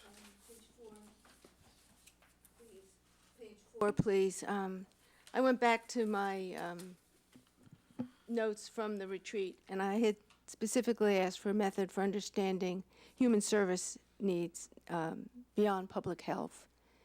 And I wonder if we can say, where is that? public health, number 3. Yes? I see that in the transcription between the retreat and now, this has been defined to be public health, but I meant it to be human services. And I'd like to amend that to say, develop a method for understanding human service needs in the city. Human service needs. And actually, I would like to withdraw from that particular initiative. So withdrawn. If Commissioner Stinger would like to join that one. I would be interested in 1 and 3. Right, so we'll add you as a lead, because that would be, In 1 and 3. Yeah. Not so much 2. well, we'll just put that there. Okay, great. So that's all for page 4. And page 5, And actually, looking at mental health, I think we can remove that. I think we can do that through some of our, where are you? on page 4, the bottom, mental health. I just to make it streamlined, I'd probably remove that one, that initiative, and just do that through our liaison relationships and our, I don't think that needs to be a commission. Well, Initiative. I I'll put my name on it then if you don't want to take your name off. And I'm happy to work with you on it. Okay. Sounds good, yeah. On mental health? Yeah, you'll be the lead, I'll be the support, Okay. okay?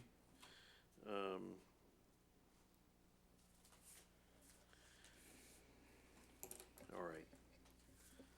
So edited.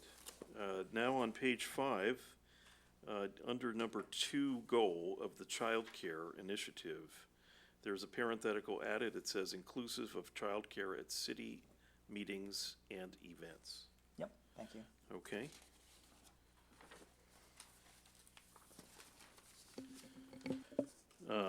On page 6, at the bottom, needs assessment, under the projects, it's edited to read conduct assessment of space needs, and that's Commissioner Lee and staff.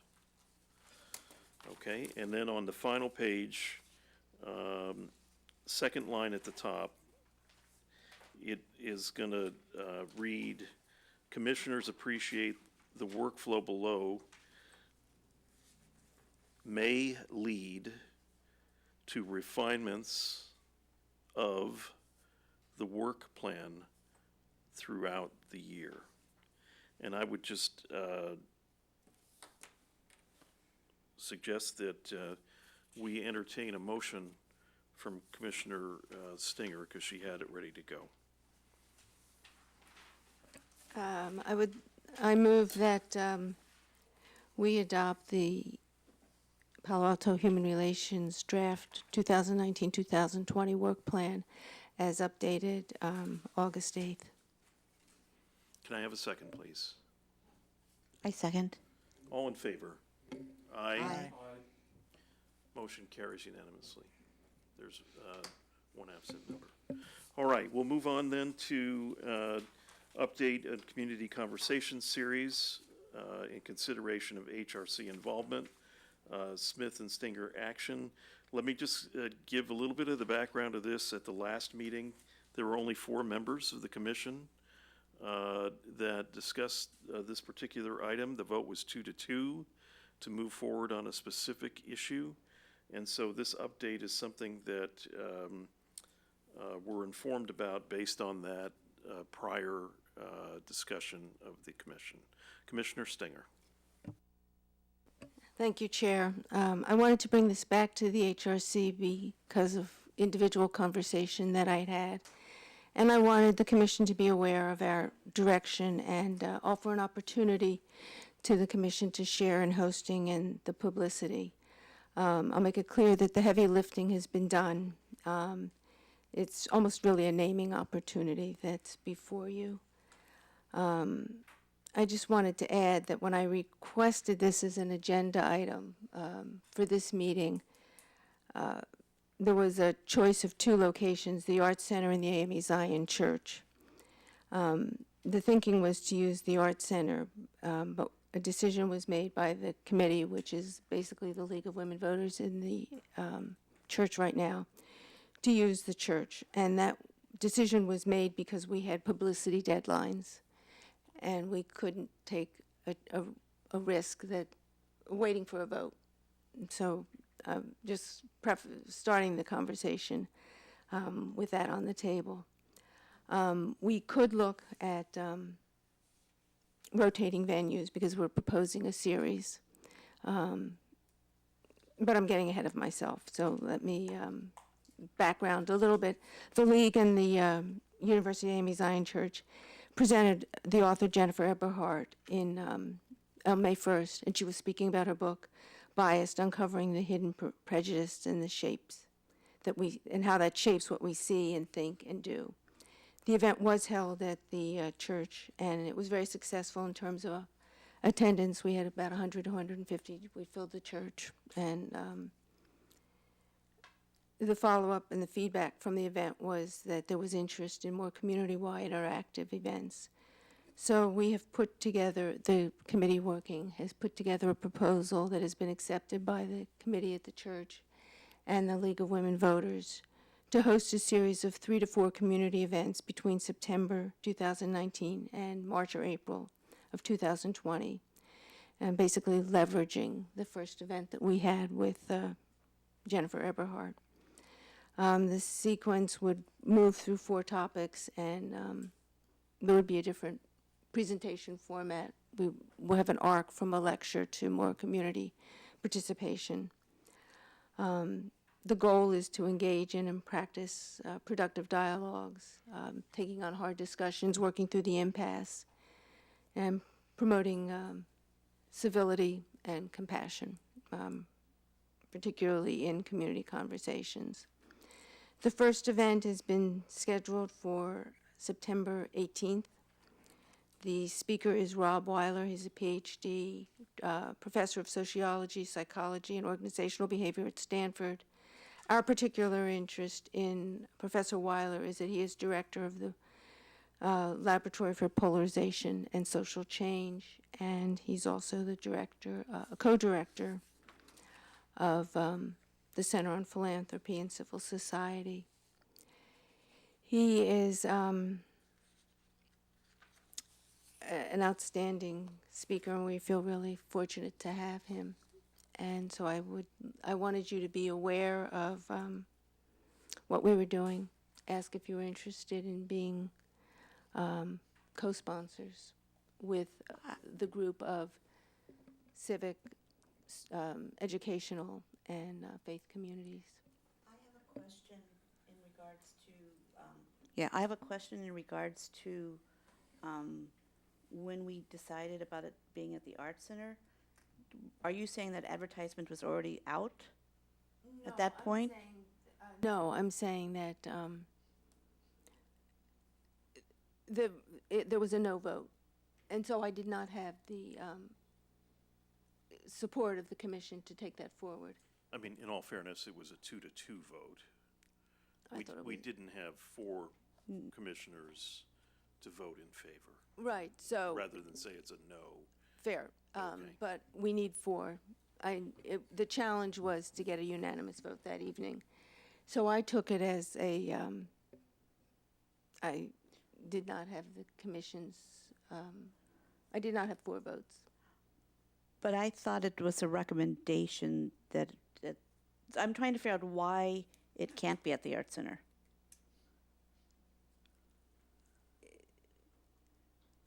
Because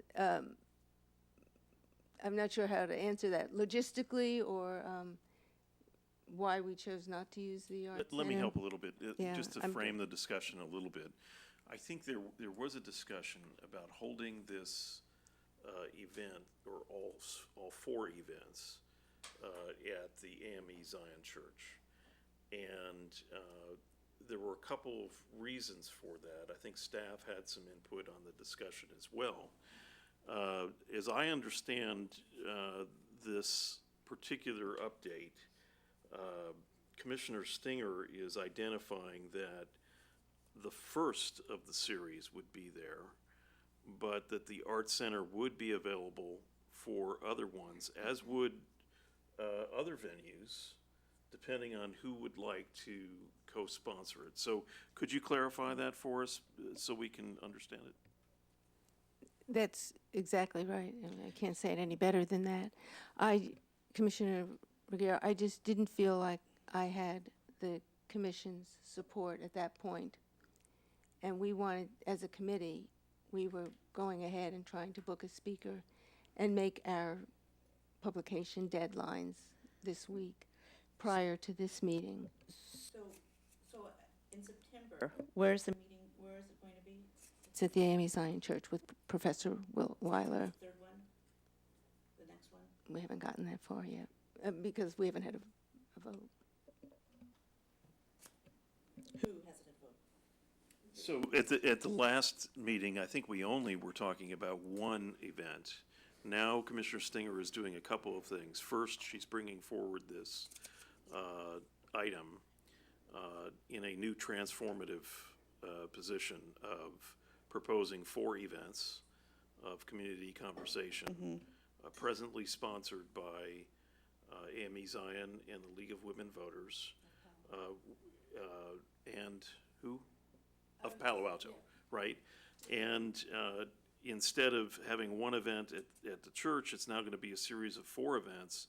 The church is going to host the first one. The Art Center is available to us for the other 3, but we may hold one of them at the Art Center.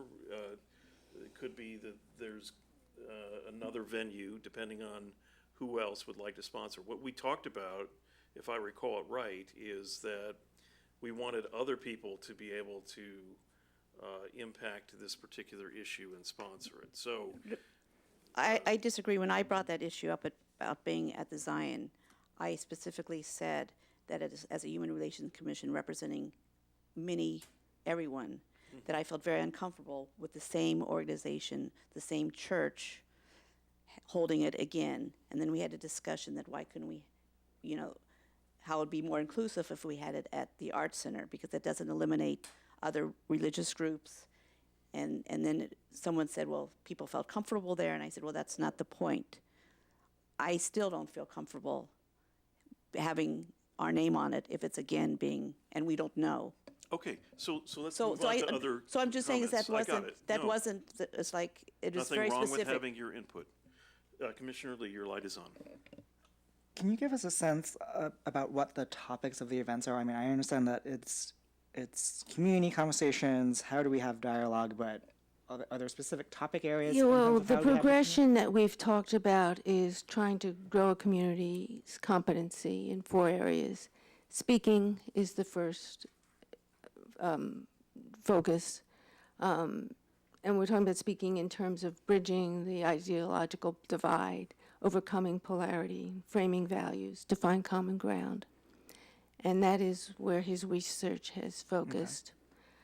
So that's the first one. Yeah, Okay. and then we're looking at listening, and we don't have a speaker lined up for that. And then personal responsibility in a democracy, the idea that you can't be silent. And then compassion and civility in Palo Alto, bringing it home. So very general topics as opposed to Mountain View. They had a civility roundtable around housing. So this is very much This is more broad- process. process. With okay. the idea that we have very opposite poles, and we make assumptions about what you think and what I think based on very little. Sorry, what's the fourth one? The fourth topic? Compassion and civility. Compassion and civility. Thank you. And let me just ask staff, staff, you had input at that meeting when we took this up, and you were indicating that there were some limitations out there on sponsorship, et cetera, if we were to hold an event at the church. I forgot exactly what your point was, so. I'm trying to remember what you're referring to. I mean, the HRC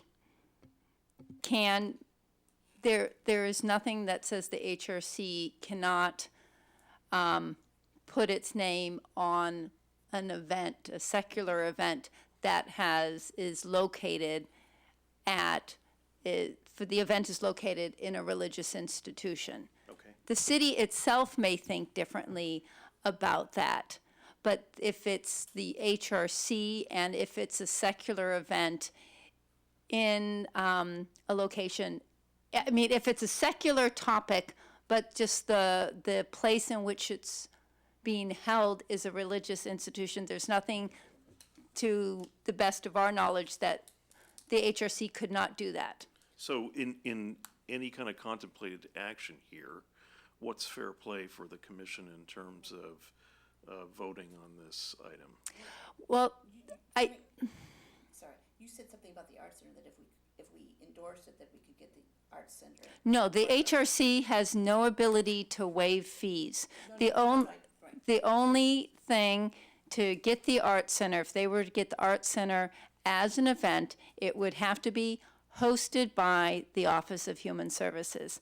The Office of Human Services will not be, after discussion, hosting an event at a religious location. So we are not able to do so, but the HRC is able to, if it's specifically listed, the HRC. Now, at this point, I think the question before you is if It has to be a decision by the chair if you want to endorse it, since we don't specifically have an endorsement policy right now. The HRC can't use language such as co-sponsor, because co-sponsor in city terms means a waiver of fees for a city location. So at this point, the lens I would suggest that you look at this is if you are considering this, that you are part of this event, you're part of the planning of this event, so in de facto, it is an HRC event. Now, that would have to be okay with the League of Women Voters and the AME Zion, but, when the HRC did the Being Different Together series, that was a series along with the community. That was the HRC. It was AME Zion. It was a Jewish rabbi. It was the library. It was a coalition of different groups in the community to do a secular event. At that time, it just happened that they were all at the Arts Center. So in this present situation that we're in, as to the September event, is it fair play for the commission to endorse that event? The commission can make that yes, you can. It's my understanding as staff that endorsements, you were looking for a policy and maybe re-bring a policy to consider endorsements, but you clearly have the authority at this moment to say, yes, we want to endorse this event or not. Can I ask for a clarification on the vote last time when it was 2-2? What were we voting on? Do you remember? Because I thought it was whether or not continuation. I don't think you could vote again.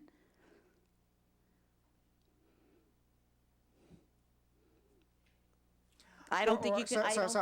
I remember voting no on it because I wanted us to discuss it at the retreat in terms of whether it would be on the work plan. So that's the only reason I voted no. We're going to just take a brief pause. Maybe we can have a drink of water, and Mary can look up the agenda item the last time. I think it also really depends on, how any motion would be framed. But, I would say this, that I believe Commissioner Regier is right, that if this is the same thing, Then that would be fair. then we really can't vote again. But if it isn't the same thing, if there's some substantial change, then that would be different. I don't know that, for example, the speaker was identified the last time. No, we just, The place sure was, and your objections noted to that. And if you were to vote no because it's held at a place, that would be okay. my notes were that, if I stuck to my notes, I was asking for agreement with our theme and goals. It was very general.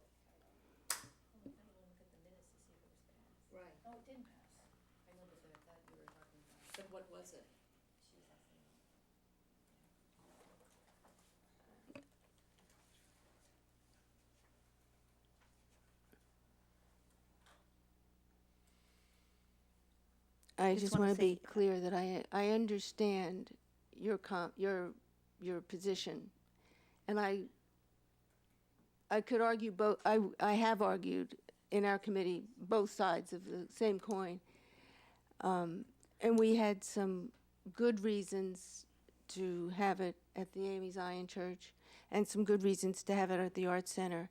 Basically, it was a matter of calendar. We needed to get some documents done this week. Do you know if And you so- tried any other places of worship? The League of Women Voters has held its meetings at Bethel. I mean, for this series. No, we have not. We could, but the committee has not stretched that far.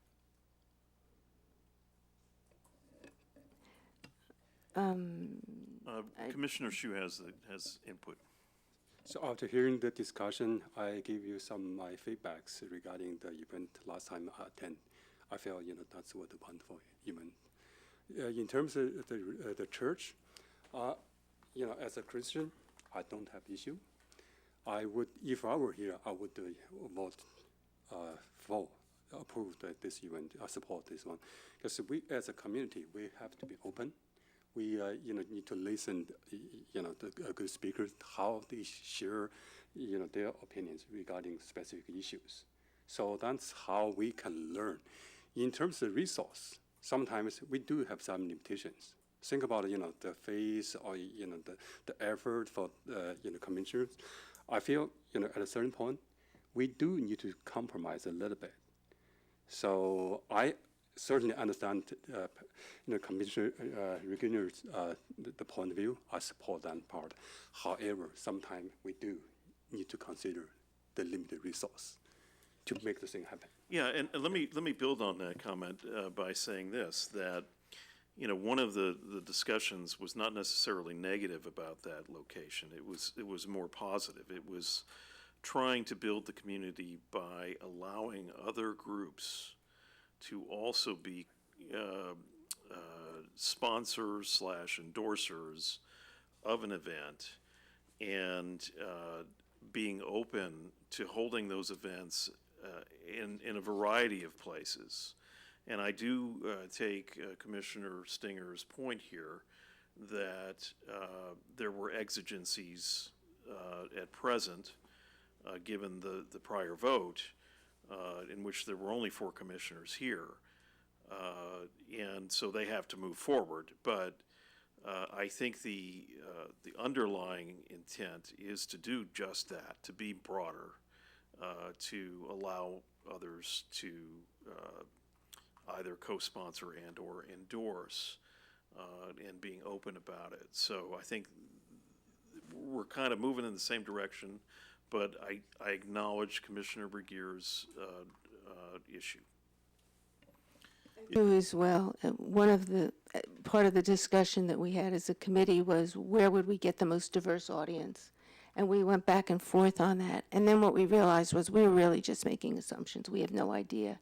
And if we did start to move the event around to different venues, we could start looking at the demographics and see how we really get a diverse audience.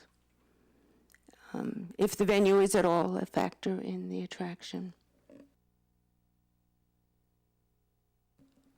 I think my point wasn't that I was against the Christian church at all. That wasn't my point. My point was that if the city has the same thing, that if they don't put their name on something that's a religious organization, whatever, Mika had a much better way of explaining it, is that I just feel that we need, if we're putting our name on Human Relations Commission and we're talking about open dialogue, that if a venue is the same venue every time, it's showing something, whether or not we mean to or not. And I guess that's my concern, is that some people might not feel comfortable being, some people might not feel, and that was my point, is that I don't feel comfortable. Okay, let's do this. Can I just Let's make- just ask for input from the staff if there is well, how do one. we vote? And then we're going to move forward and ask for a motion. And I just did want to be clear that the event with the author was not an HRC event. It was the 2 co-hosts. I can just, staff is not going to weigh in. This is a decision that the HRC needs to make, as all your decisions, so I'm not going to weigh in on that. I mean, if the question is what was the motion last time, the motion was that the HRC organized with the League of Women Voters and AME Zion Church a series of 4 community events, with the initial events scheduled from mid-August to mid-September. It wasn't, a very, refined event, and, motion. And that's what I just read to you.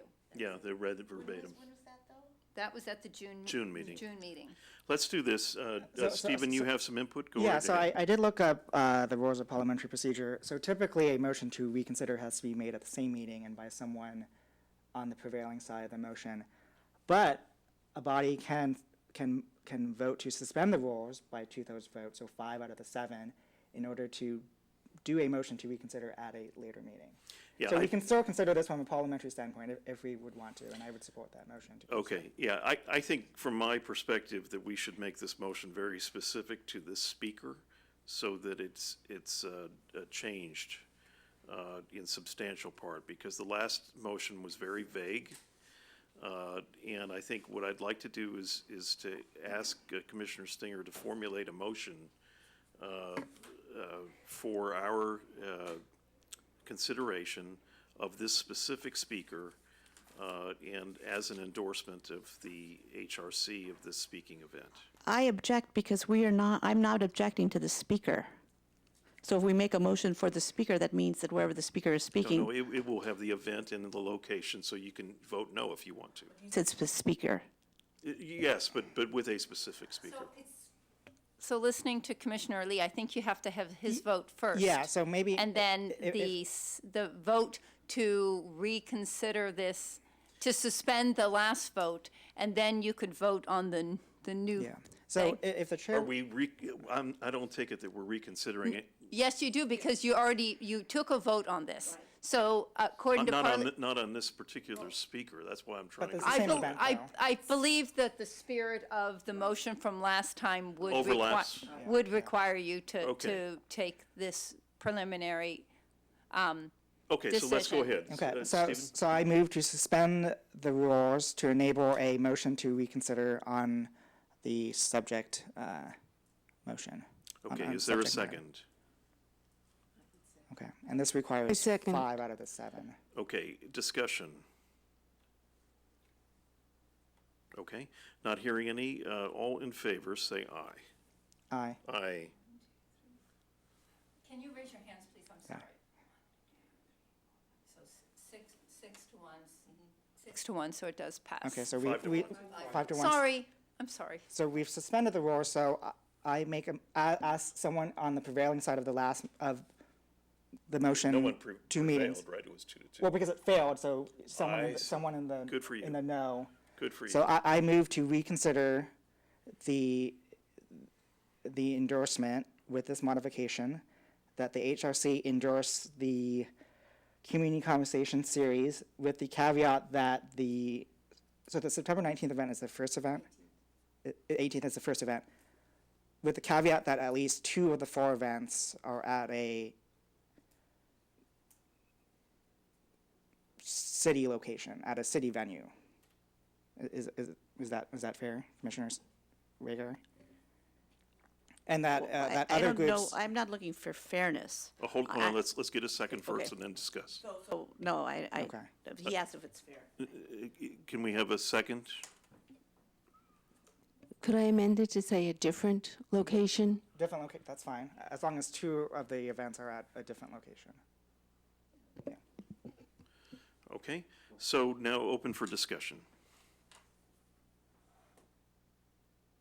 All right, not hearing, Well, I do have open for discussion of clarity, because a different location would be good, but I think that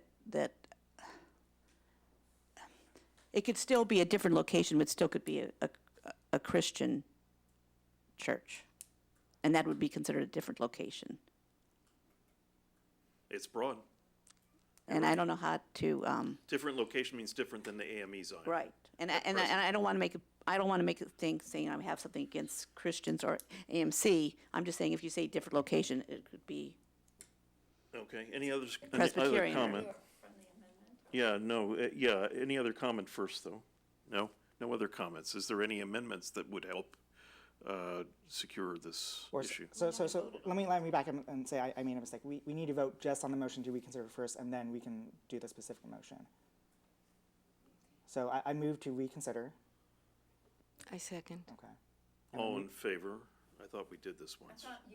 We did did just suspend the rules. the three motions, we need to suspend the rules, then we Okay, we move did to, suspend the rules and reconsider, but we could, yes. to it's suspend the fine. rules for the purpose of that, but then we Okay. need to vote Fair enough, on- Stephen. Sorry. Yes. Okay, so, Not only are you our poet laureate, you're our I'm very parliamentarian. nerdy about these things. Okay, so we have a second. All in favor? Aye. Aye. Could you raise your yes. hands? So we have, yes, so we have unanimous. All right, now we'd like to Okay, so- further ask for an action item to endorse this specific event and/or the series of events that are presently presented by the Amy Zion and League of Women So Voters. I would move that we endorse the series with a caveat that at least 2 events be at secular locations. Is that, would you be in support of that motion? Yeah, Is that I a wanted fair- the option to have non-secular, non-city locations. And I So- don't so have just one in so it's just mind, but non-secular, so that could be city it or could, non. it could be yeah. a gymnasium or Okay. a park or, Yeah. I don't know what it is, but I just wanted that freedom. Non-secular. So what is the motion, Stephen? What To is- endorse the entire series with the caveat that at least 2 of the 4 events have to be at non-secular locations. Non-secular or secular? Sorry, I'm sorry, it's late. Non-religious, comma, secular. Wait, Wait, or you can use either You would one. like 2 of the events to be at At secular locations, yes, yes. yes, Okay, yes. meaning, as an example, the Non-religious. Arts Center. Yes, yes. Or a gymnasium. Gymnasium, yeah. Or, right. So is there a second to that motion? I would second that. Okay, discussion. I just have, again, you said that you couldn't change the location because of publicity. So does that mean that things have already been, when is it, September 19th? So stuff's already been made out, right? So our name wouldn't be on anything anyway, Not on the first pass. right? So, But if someone were to republicize it, Yeah, don't want to change the location, but we can, because we've already gone forward with, so I guess Date. what I'm saying is that if we voted for agreement, we wouldn't get any, I don't know how to say it. I still, because it still was, it didn't, I know you said, but the intent of it was to say we didn't want the next series to be at at the Zion Church. So I guess my point is that I would feel comfortable if we said we would endorse it as the next 3.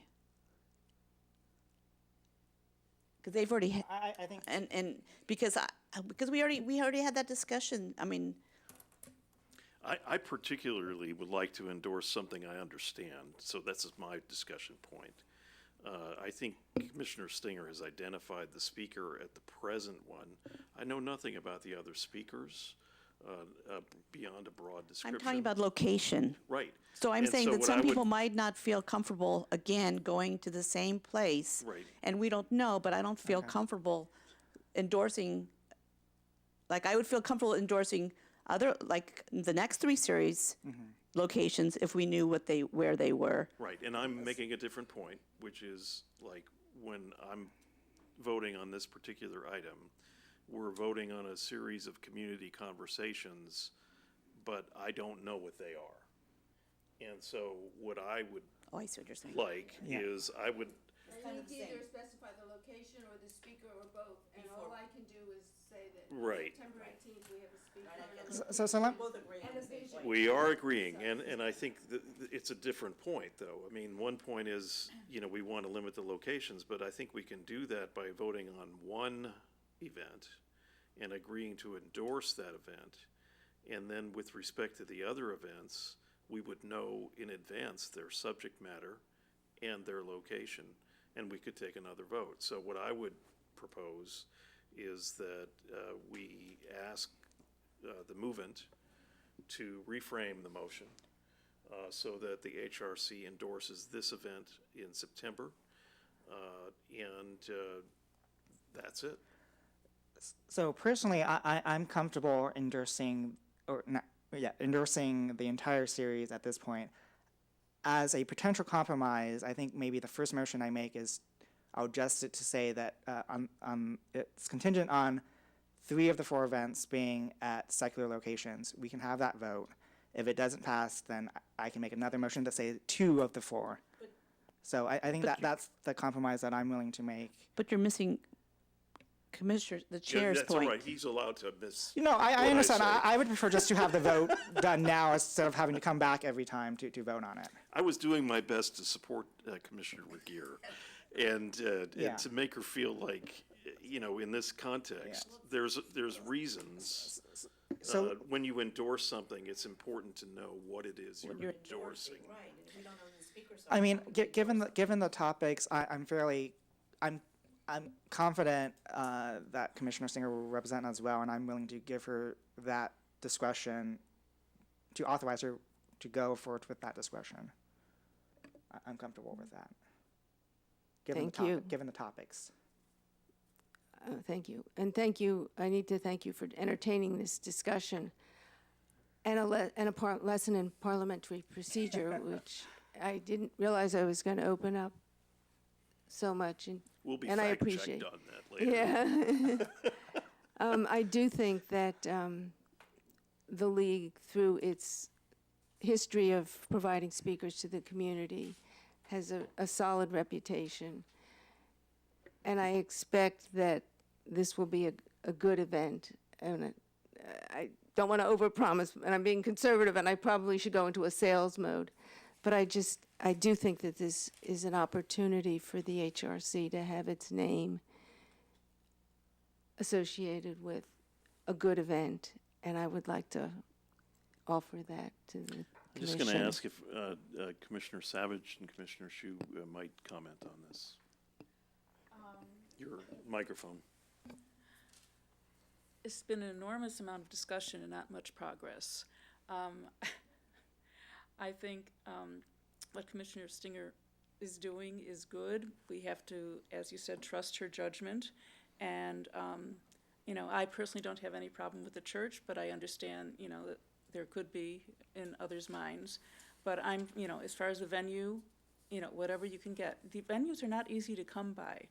And so whatever you can find is fine with me. And so does that mean that you're okay holding all 4 at the AME Zion Church, or? Well, it would be, I don't have a real problem other than, you know, I don't think, you know, we would get a lot of people after the first or second or third one. You know, the point is to, you know, put them around the city so others are, you know, conveniently located depending on where you live. Okay, so the present motion is saying 3, others have to, or 2, is that right? Currently, so I haven't amended it yet. Okay, all right, Commissioner Shu. No further comment after hearing all the discussion. Thank you. All right, so we'll go ahead and do a vote on the motion. So I'm going to amend my motion to say 3 out of the 4 have to be at secular locations. And if that doesn't pass, then I will make a motion with 2 locations. Okay, do we There's have a- a there's a second for second that for- amendment, or do for we want to 3 move of the 4. forward on the first one? Is there a second to that amendment? Second. Okay. Okay, so now at this point, So we vote on the 3. we vote on the amendment, is that what we're gonna do? Yeah. Okay, Yeah. so all in favor, say aye. Aye. Repeat what it is, so it's But the done. HRC endorses the Community conversation series on the condition that 3 of the 4 events are at secular location. So I vote aye. All in favor? Aye. It carries unanimously. Okay, that's done, so let's go to Wait, item wait, number. wait, wait, I wait. actually did not vote for. Oh, what, I saw that. I'm sorry, I should have, yeah. Did you, But it still carries. So, It's fine. so it's did you, it's five- did you 5-1? vote in favor or not? voted- I did okay, not. fine. Oh, It was okay. 5-1. All right, sure. All right. So we would endorse if, as long as those other ones are there. Right, but there's still the question that the group that's organizing it can choose to say, thank you, but no thank you. We will just go on without your That's possible. endorsement, and we will host all the events at the AME Zion Church. It's a free country. Commissioner Stinger needs to have that conversation with her committee and communicate that back. And we will. It's a post-mortem, but my reservation was there are non-Christian environments that we now are precluded from using, like Betham, three out of, Right, so what you voted on right now is the What's rest of secular? them have to be at a secular location. So if a mosque or a Betham or another Jewish congregation would like to host, if they wanted your endorsement, that they would be precluded from doing so. Well, we voted. I think So we it's voted with voted. our eyes open, yeah. and it's carried, so we'll move forward. Yep. Unless you want to reconsider. No, That's no, all I, it's in- I don't want to Okay, reconsider. I okay. want to move forward. We want to discuss liaisons. I'm going to be very quick about this. The most important thing is to fill out liaison information. Staff has told me that the way this is usually done is whoever is interested in being a liaison gets to be a liaison, unless there are too many people in that framework. So if it's like 5 people want to be the liaison to the police, it's problematic. Right, it's usually that people say what they're interested in doing, and then the chairperson or the leadership goes back, and then they look at, okay, how many people do we have doing what? Can I, please, thank you. Then there's say, oh, we have too many on this, and sometimes there's some conversation, hey, you signed up for this, and then there's a decision made by the chair, and that's what they go forward with. It's usually not a huge issue that like 5 people sign up. Sometimes there's 2 people, and then often the chair will say, I designate so-and-so as the lead and so as the second person for that. Okay, the other thing that happened in the context of signing up is that Commissioner Regier identified other groups that we could have liaisons to. I will just tell you that my own reaction to that is great. If there are groups that someone feels like they're close to, that they want to be the liaison to, wonderful. And so I don't have a problem with that. I think staff can inform that inquiry a little bit by suggesting that in the past we have had that and it hasn't worked out, or how those things are. And what I will endeavor to do is to give feedback in advance of presenting the final list at the next meeting, okay? All right, so that's a discussion. Sorry, so will we be voting on the liaisons at the September meeting then? We to approve will. it? We sure will. Fantastic, okay, great. Okay? Now, the commissioner reports. So can I just ask about, because the discussion on HR's liaisons, can we discuss what mine were that we're thinking about the liaisons? On the Well, discussion? Because My intent, that was my- my intent was to open up and to give visibility to the process. And the process is that we have asked each commissioner to look at the current list and to identify which groups they would like to be the liaison, and to give that input to staff. Unfortunately, not everyone has done that. So I did, at the retreat, I asked why is this limited? And then I asked to be on the agenda to add it in June and then July. And we haven't had any discussion of what the liaisons that I think that besides just the sheet. And basically what I said is that if you identify different groups that you would like to be the liaison for outside of the list, that I'm going to entertain that So, and assign you based upon your interest in those other groups. well, it's not necessarily just me, but I'm just wondering, when will that entertainment happen? What will happen is there will be a list with those groups and a name assigned to those groups, because you have raised new ones. your name will be attached to those. No, but that wasn't my point. My point was why at the retreat when we were handed this, I said, why are we limited this? You're And- not. And then when I asked to have a discussion of it on the agenda, I'm not saying that I necessarily have to be on that liaison. I just think that we should have the discussion of, Go right ahead, go right ahead. that's all I'm saying. is Here we that- are, Okay. yes, this is it. So for example, the library commission would be a good one because that has to do with a lot of homelessness. I think a liaison through the library because for mental health. I think a Parks and Rec liaison would be an important one to have. So when do we have that discussion? I'm open to that. I think, Or if anybody else have any other liaisons that they think would be good? I mean, certainly I have some liaisons that I would propose, and I would submit that through staff. I would not oppose the addition of additional liaisonships. So in terms of the discussion as to whether we want to add them or not add them, at September, I'm going to say thumbs up on that. yeah, I mean, I think we took your list as a list that we should present to the full commission for liaisons. And if you do not feel comfortable being that liaison, could you please make that clear? I think some of them, though, were topics and not entities. No, we never had a discussion because it was never on the agenda. I just said that I wanted to discuss liaison positions and add more. I didn't specifically say which ones they were. Okay, now I'm very confused, so maybe staff can clarify for me. I So- thought that there so- were specific groups, like the library commission. Some of them were specific groups that were in Commissioner Regeer's, and some were just general topics. So I can just give input as to why the ones that are currently on the list are currently on the list, and the responsibilities that we have in general given to those who have signed up for the liaison relationships, and how that differs from partnering with groups on projects and initiatives.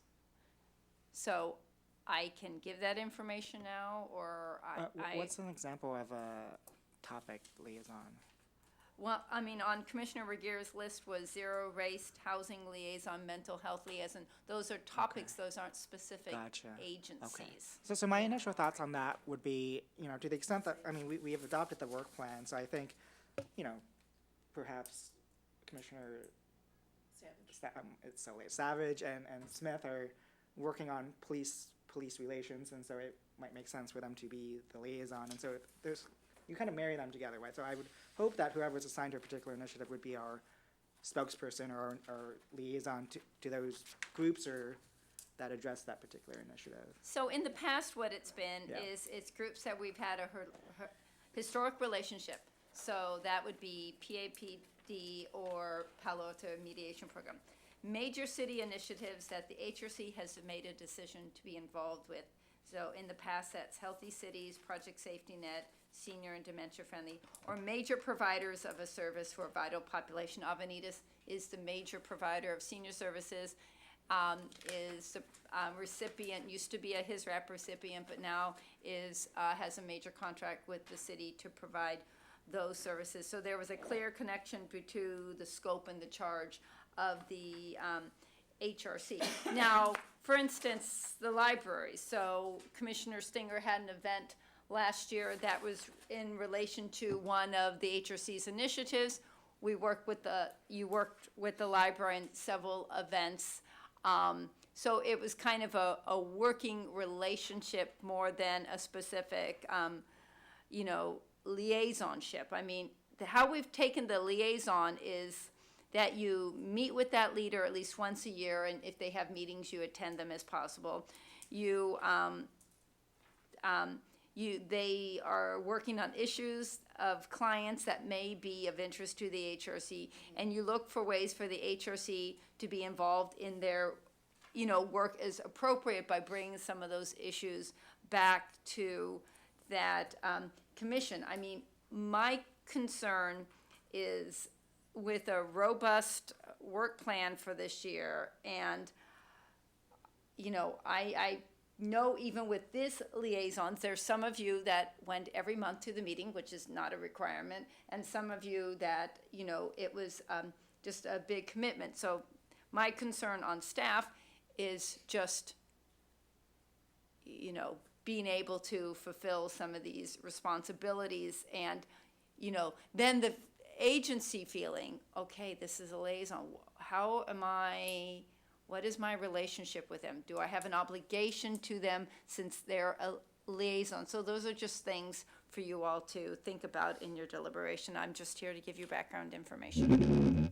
So I would like to have a Parks and Rec liaison, because and a library liaison. And being that sustainability and climate is one of the 4 priorities of the city council this year, I think we should have some kind of liaison to sustainability and. So are you asking for a liaisonship to those commissions? Are you asking that to be a liaison to a staff member in that department? Well, isn't liaisons, like when you're the liaison to the police department, isn't the liaison to the police department? Right, but it's not a commission. And keep in mind, Right. city council has a liaison, you know. Right, I know. Every commission has a city council member. I think that the mean, difference every- with the police department, that's actually quite unique in that years ago, and you know, it's still that the police department would come to the HRC with major initiatives, and so there was a special connection between the police department and the HRC. So that was a specific historical relationship. I'd like to comment, having sat on the Library Advisory Commission, so I'll use that as an example, but I think it's projectable to some of the other commissions. The range of their responsibilities is I'm not interested in the cataloging or the staffing or the budgeting decisions any longer. You're right, and I see your point. The homelessness in the library is a topic. And I think I could identify a commissioner or a staff person or a director of libraries and offer to work together on a specific project, which I guess I'm repeating what Minka just said. But I think a liaisonship might not serve my needs very well, and it might not serve their needs. And I think if I reverse it, having people sit around this table from the library, from Parks and Rec, being a liaison to us, might not really serve their interests. I think if we have a subcommittee that, or if we take our projects, like Welcome Week would be an example that I'm working on. We're working with the library, we're working with the Arts Center, and I think we make more progress teaming up with 1 or 2 people on a specific objective. There might be a lot of confusion with that, you know, adding a liaisonship to a commission because, you know, the structure is really, there is a city council member who's the liaison to the Human Relations Commissioner, right? And then there's a city council member that's a liaison to the library commission. So, but this does not in any way, by not having a liaison, it doesn't restrict interaction. I think, and what I heard from Commissioner Lee, which I liked, is that now that we have this work plan, now that we have this, you know, an issue identification, you know, you could, as a member of that group, working on that specific item, say to a library commissioner or say to a staff member of the library, I'm at the HRC and I'm thinking about something that might affect you. What do you think about that? And maybe something might develop from that. And that's a little bit different than, like, say, for example, in his RAP funding, where we fund a group and we want to have a liaison with that group. I don't know if we have a relationship. Yeah, I would that's not suggest historic. having a liaison to one HISREP group and You know. that the others. That That is would be tough, right? complete- Right, But conflict. what groups do we, I mean, if we have a liaisonship to let's say, the police department, should we have a liaison to the fire department? No, because if by virtue of the history and that I've told you about, there has been no historical relationship between the HRC. I mean, the issues of the HRC cross-section with those of the police department, and historically, the relationship of the police department coming to the HRC, or people coming to the HRC on police issues, So let me give you an example. So in my neighborhood, we have a sidewalk, and there was an elderly Chinese woman who tripped, went face first into the sidewalk. So I'm with my son, I pull over my car, I call up 911, and who shows up? It's the fire department in a big fire truck. And they don't have anybody that can speak to this woman. And so is that a human relations issue about interacting with a member of the public to try to understand how she's feeling? And, you know, she's sprawled on the sidewalk, and we're trying to give her instructions. And I have, you know, my 12-year-old son who's taken some Chinese in his school, trying to help her and to communicate with her. Well, I mean, isn't it important to have in the fire department? I'm just trying to propose something to you, like, I would like, you know, the But that library does- commission, that's one thing, but if there's a city group or like that, wouldn't it be important for the HRC to interact with them and say, hey, can you have the ability to talk to an immigrant community in a specific language to enable them?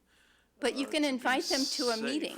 You can invite them to a meeting and say, But we could also have I'm just trying to be open to what Commissioner Regier is saying.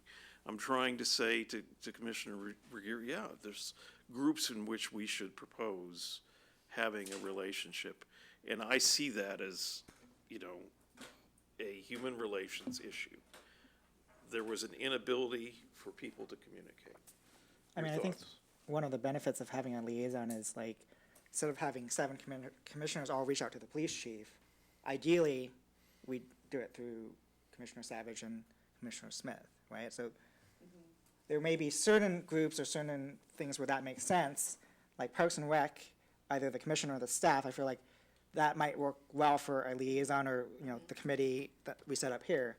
Whereas library, perhaps not, because we interface with them in so many different ways, right? Whether it's the Welcome Week or other projects. So that might not lend itself well to having one funnel, so to speak. So I think we just have to be thoughtful in terms of, does it make, do the issues that that group potentially brings up, does it make sense to have one person from the commission representing us and funneling those requests, or is it too multidimensional? Yeah, definitely, lots of good discussion. My quick question is, you know, we are talking about establishing the liaisonship with the different groups. Did we talk to them before we discuss here? Are they willing to accept? You know, we knew. So, for example, the fire department is very important, for us to chime in. But, you know, did we contact them to get their, agreement to have one of us, to sit in their meeting? So I think, there's a two-way dialogue, right? So I don't know, the staff may give us some input on that. well, some of these you're not sitting in their meetings, like Project Safety Net, some you're sitting in their meetings, some you're just keeping abreast of the topics that they're working on by meeting with leadership. So, I mean, the fire department or the police department don't have meetings where you would specifically sit in, but you might be in dialogue with a staff member on a occasional basis. But without being a liaison, there's nothing to say that, I can't call Chief Blackshire, Chief Blackshire, and say, hey, a member of the representative of the HRC would like to meet with you. Can you meet with them? So, I mean, it's whether you decide to do this is one thing or the other, but it doesn't preclude some of the conversations that you might hope to gain from it. Right, I agree. It's a noble thought to want to be a liaison to all these different commissions, but a phone call can work just as well. Let me just say, I'm not saying commissions. I was saying like a library liaison would be towards the library, the department, and, well, who it doesn't specify, I mean, like Avanitas, it doesn't say, I mean, it says, but I mean, I guess that was your point, is, could we, these are already established, so how did you once get Amy to be? She's the executive director. Okay, so then maybe the executive director of the library, or the Parks and Rec, we've already talked, I mean, Parks and Rec, we've had a lot of But, discussion. Yeah, as an HRC member, you have the freedom to So contact. why do we have any liaisons? I don't think that the fact that there's some kind of a group, like a commission, precludes us from having a liaison. So, for example, the police have a citizens commission, right? A citizens group. It's an advisory group of my neighbor is on that. He goes and he meets with the police chief every so often, and they talk about discussions and other issues like that. But, you know, I just brought up that example because it was fresh in my mind, but it was a little tough. You know, I mean, this poor woman was just flat on her face on the sidewalk, and there was just this total inability to communicate. And, you know, she could have had a very serious injury, and yet, you know, it's not something that happened, because I saw her the next day, and she was able to walk and everything was okay. But, I mean, she could have been in shock. There are a lot of things that can happen when you fall flat on your face. Personally, I've done it, and it happens, not fun. you know, and but it was just so evident that we needed to do something, and so I don't think that it's limiting. It is important to fill the present slots, because those are active historical groups that we've interacted with, and there is an expectation on both sides, as Commissioner Shu said. I'm open to addressing other ones, and very open to that. My own suggestion is we add the fire department, but we can talk about that at the next meeting too. I don't think we have to limit it here. Can I ask, though, about the historical one? So some of our liaisons are to the council, right? And certainly, I mean, I don't even remember who I'm assigned to, but I regularly talk with some of the members of council, the ones who have the time to engage with me or who are interested in engaging with me. And I'm certain that other commissioners do so as well. So in that particular context, I'm not quite sure how much value there is in continuing to have specific HRC liaisons to council members, given that, and you know, certain council members may not be interested in having a liaison to them. I mean, that's why council designates its own liaison to the commission. So, I mean, Commissioner Wagar brought up this good point of like, well, if we can all engage with whoever we want as we are working on our initiatives, then perhaps the premise of having liaisons needs to be reconsidered. I mean, maybe with regards to HISRAP, it makes particular sense because they are getting funding. But in terms of engaging with other groups or individuals in the city on other issues, non-funding issues, I don't know if having liaisons makes sense. I'm just thinking out loud here. So. What I'd like to do is I'd like to get everybody's input to staff, and then have this as another discussion follow-on next time. Actually, we had a very healthy discussion, so thank you, Commissioner Bricker. Let's move on to the reports from the commissioners. I'll just go around the room and start with Commissioner Stinger. Understanding it's late, I do have some things that I want to share. The LGBTQ Summit or the community that we've organized through the LGBTQ Summit had two events, a family movie night in the park and a cafe at Avanitas. And at the cafe, Joe Simidian spoke and said some really nice words, and I have some video and photographs from that. Basically, his message was, we start with little steps. in the 90s, somebody came to him and said, we really need a senior facility in Palo Alto. And so he had a meeting and he had a couple people come. And he said, and look where I am now. We've had a renovation. And he said, from little steps, big things grow. And he was very, very complimentary. And then we had Assemblyman Mark Berman write a certificate of recognition that I'm going to read to you quickly. Congratulations on the opening of Avenita's Intergenerational LGBTQ Cafe, which came out of the work of the Palo Alto Human Relations Commission's LGBTQ Plus Working Summit, a result of the Palo Alto City Council's 2016 resolution prioritizing a diverse, inclusive, supportive, and protective community. Thank you for your efforts to create a warm and welcoming space for the LGBT community in Palo Alto. Signed, Mark Berman. Can we be sure to send a copy of that to council?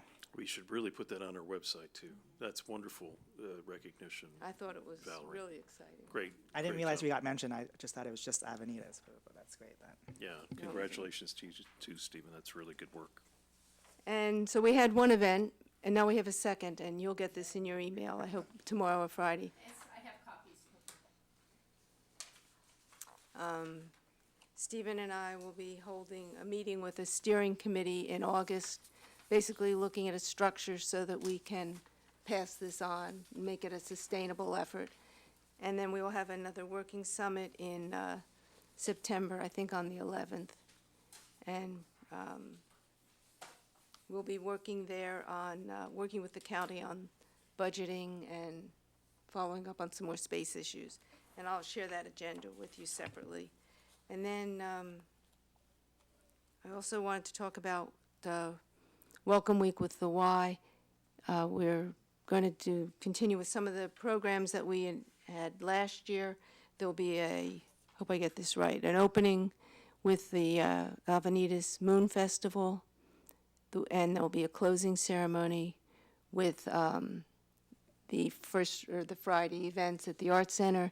In between, there are walks and story times and potlucks.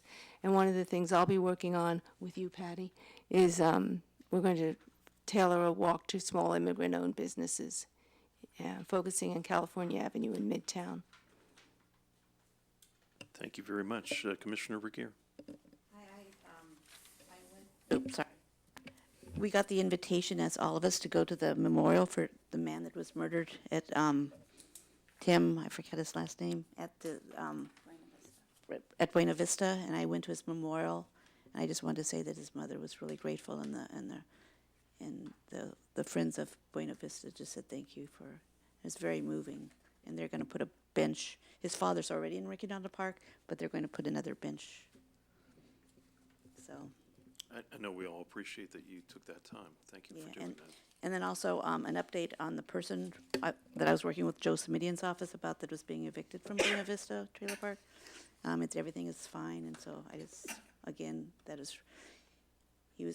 person was very grateful. Good. Commissioner Savage. No, nothing to report right now.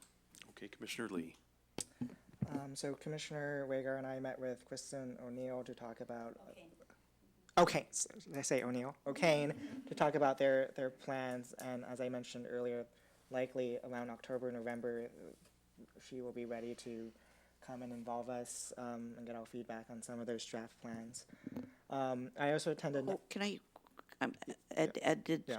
She also was saying because remember when all the parents were coming about rigging out a pool, they've been taking action on that, and she said that probably in a couple of weeks that there's going to be a plan for people to be able to swim. To have access, to be able to change. Right, and in a couple of such, yeah. weeks. At least a temporary solution. A temporary They're solution. working on a long-term solution, and that's what she will come sort of with her work plan, as well as more inclusive programming, October, November This is timeframe. from the when the retreat, when all those families came. That's a great follow-up. Thank you. I attended National Night Out earlier this week. That was great. I did want to point out, I did have some conversations with some of our firefighters and police officers, and one of the things that came up was just how the housing crisis was impacting them. And quite a few of them live quite far away from our community. One of them, in fact, lives out in Sacramento. And so it's becoming quite evident that the housing crisis is impacting the ability of our public safety officers to to live in or near the communities that they serve. And, our job as a commission is to, when we feel particular groups are not benefiting in the public or private resources, including housing, that's certainly within our purview. I mean, it also has impacts in terms of if an emergency were to come up, the time it would take to get the entire force out here.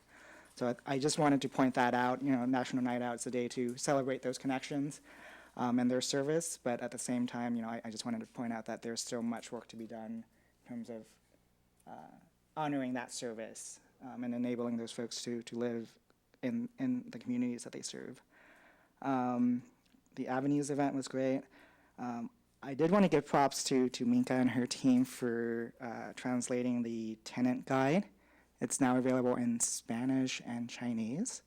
I've begun sharing that with folks in the Chinese community, but if you know other groups in the Spanish or Chinese-speaking community, let them know that the tenant guide is now translated into those languages.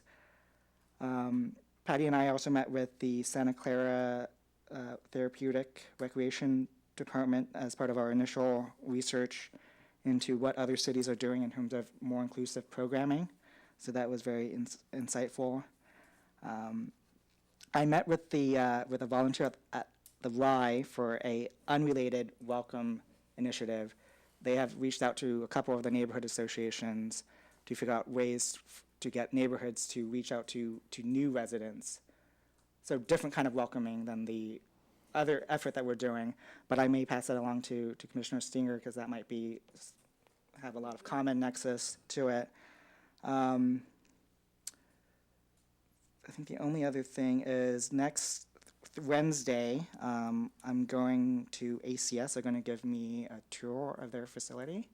They do it like every couple of weeks, and so that's the next available one. So if anyone would like to join me, I'd be happy to carpool with you there. And yeah, that's it. Thank you, Stephen. Commissioner Shu. Nothing to report at this moment. Thank you. Okay, I will move on to the staff liaison report. Okay, I have a couple things. One, the Emerging Needs Fund is going on August 19th to council. The plan now is on the consent calendar, so unless it's pulled, it will just be decided upon with the other items that are on the consent calendar. CDAW was going to go in October. Now it's going to go in November, and the reason it's going to go in November is that the hope is that in September, I will bring to you an overview of staff's recommendations. And at that time, I'm not asking the HRC to amend my recommendations or staff's recommendations, is to give the HRC an opportunity to provide comment on that if they would like to in a form of a letter to the Policy and Services Committee that could possibly, I'd have to see, be included in the packet or provided to them at places. So I moved the meeting back, so if I'm able to come in September and you do have specific feedback, and that feedback, if it's in the form of a letter, would need to be approved by the full HRC, that could still happen in October and be part of the packet that the Policy and Services Committee would see. Would the HRC be able to authorize a letter at the September meeting in very much the same way we did with the county ICE policy, where we talked about it and then authorized me and Commissioner Smith to author a letter on the commission's behalf? You cannot author a letter they can give you permission to write a letter under certain parameters, but the letter needs to be signed by the chair. Sure. So Yep. if that's the choice of the Okay. HRC at the next meeting, or if they make the choice, if there is a response, that it comes back at the October meeting. I just wanted to give enough timing for that to happen. I just want to make sure that the agenda item is described as an action in case the commission does decide. I appreciate that. Okay, great, thank you. Okay, and then the council HRC joint study session is now slated for October 21st, so see you all there on October 21st. No, it should be a Monday night, if I got the date wrong. Monday night, okay. Yes, Where is it going to be held? council chambers or in this room. It depends on what the council would like to A do. definite date, the 21st? At this point, now, we've been scheduled and we've been rescheduled Yeah. before. So the process in that is that the chair and the vice chair and I, my director, meet with the mayor and the vice mayor to talk about the agenda ahead of time. So gentlemen, expect to get a communication with me. That will probably happen in sometime in September. One of our, and I don't want to say which one, just because I think it's an invitation-only event. So one of our His Rep donors is having a donor appreciation event that I am not able to go to. So if there is, it's on September 17th. So if there is a commissioner who would like to go, maybe a commissioner and a partner, or maybe two commissioners, they're not looking there. So if that's something that's of interest to you, you can let me know. Mika, I'm sorry, I just don't know what all these abbreviations mean. So his rep is the grant program that the HRC gives recommendations to. It's a human services resource allocation process. So it's one of the grantees that was voted on by the commission back in May. So this is one of the grantees there. in the program that the HRC gives voice to. So I appreciate your invitation, but wouldn't that be seen as No. like, No, it's a donor appreciation event, so you can just, on behalf of the city, if they say, thank you, the city, for your support, there is a representative from the HRC here. At what time is that event? It's 7 to 8:30, PM. yes. On September 17th, whatever night of the week that is. So if someone is interested, they can call me. Okay. And that's all I have. Thank you for your time. Okay, we're going to move I on. just have one question, is, Mika, how often does a city council liaison get transferred? I mean, like, how often do we get a new person? We usually do that on an annual basis. If someone leaves if the term of the council is usually different than the term of the HRC, someone will say, hey, my person left, should I just take the new person? I will be honest that we've had this for years, and some people are able to meet with their liaison like once, some just to scheduling concerns. It's not something that has been incredibly robust and that you're always able to meet with your liaison. Are you talking about our one-on-one liaison or our liaison to the commission, The commission, like Tom? yeah.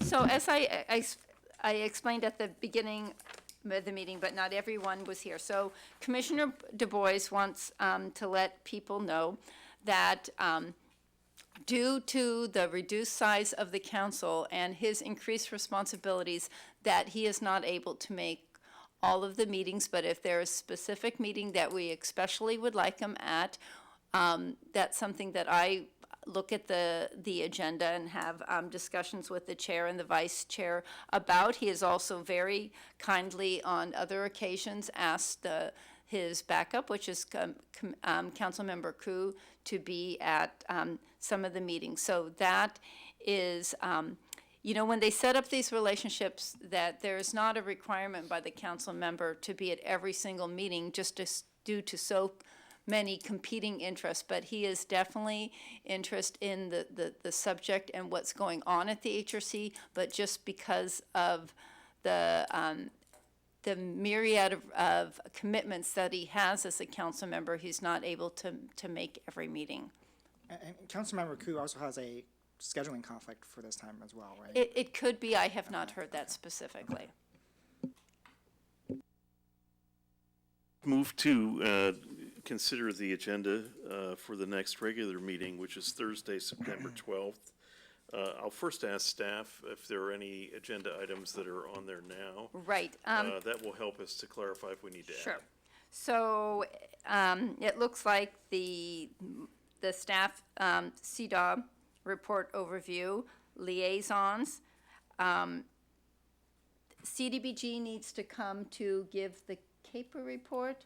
So the CAPER report, CDBG is the Community Development Block Grant Program. It's the other funding program that the HRC gives voice to as far as review. The CAPER is, I can't tell you what the acronym, it's Consolidated Action Plan Executive Report. That's probably not correct, but it's a report that they are responsible to provide to the Housing and Urban Development Department, also known as HUD. And they bring that to the HRC for your review. So those are the items. Mary put work plan, but I'm not sure. talked about bringing the work plan back next time and talking Oh. I think so we'll the- put it as part of the packet so everyone can see what we voted on Right, tonight. and then that's what we have at this moment. There was one I'd like to sorry, add. I'm sorry. Which is the, ACS is coming next month with their report on vaping, so that's already 5 items. okay, and then there is another issue, which was sometime, I think it was at the June meeting, Valerie had brought up this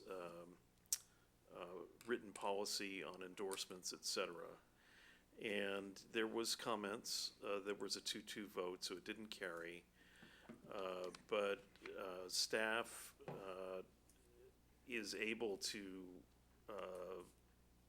reference some of those comments and feels that it could be brought up again, a la the process that Steve has suggested. So that might be something that we do again.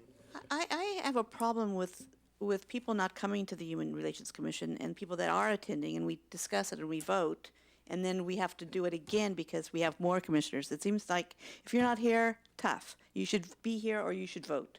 I mean, it's like if 4 people show up and it's then in that vote we shouldn't have another discussion because hoping that it's going to be passed again. I mean, I just feel like Well, let me just respond to that, okay? So in this specific instance, I understand your point of view. I was there, but you may not have been part of the vote that set up the fact that everyone voted to have this policy and for Valerie to work with staff to write it. So we're kind of in a weird situation now because we presented a policy that was not accepted, but yet we have the prior vote, which said we should have a policy. So now we're in a little bit of limbo. Maybe Valerie wants to give her thoughts about it, but I do think we should follow through to present a policy based on the initial vote. But you did present a policy, and it was voted down. Well, I think the parallel might be if you look at I can't even say it, planning and transportation, and they're asked to do a zoning policy, and it's not accepted. They still come back with the revisions based on based on the discussion. And if it's something that we want, then I think I can't come back with the same policy. I made my best attempt. Now I'll have to factor in the comments that were made.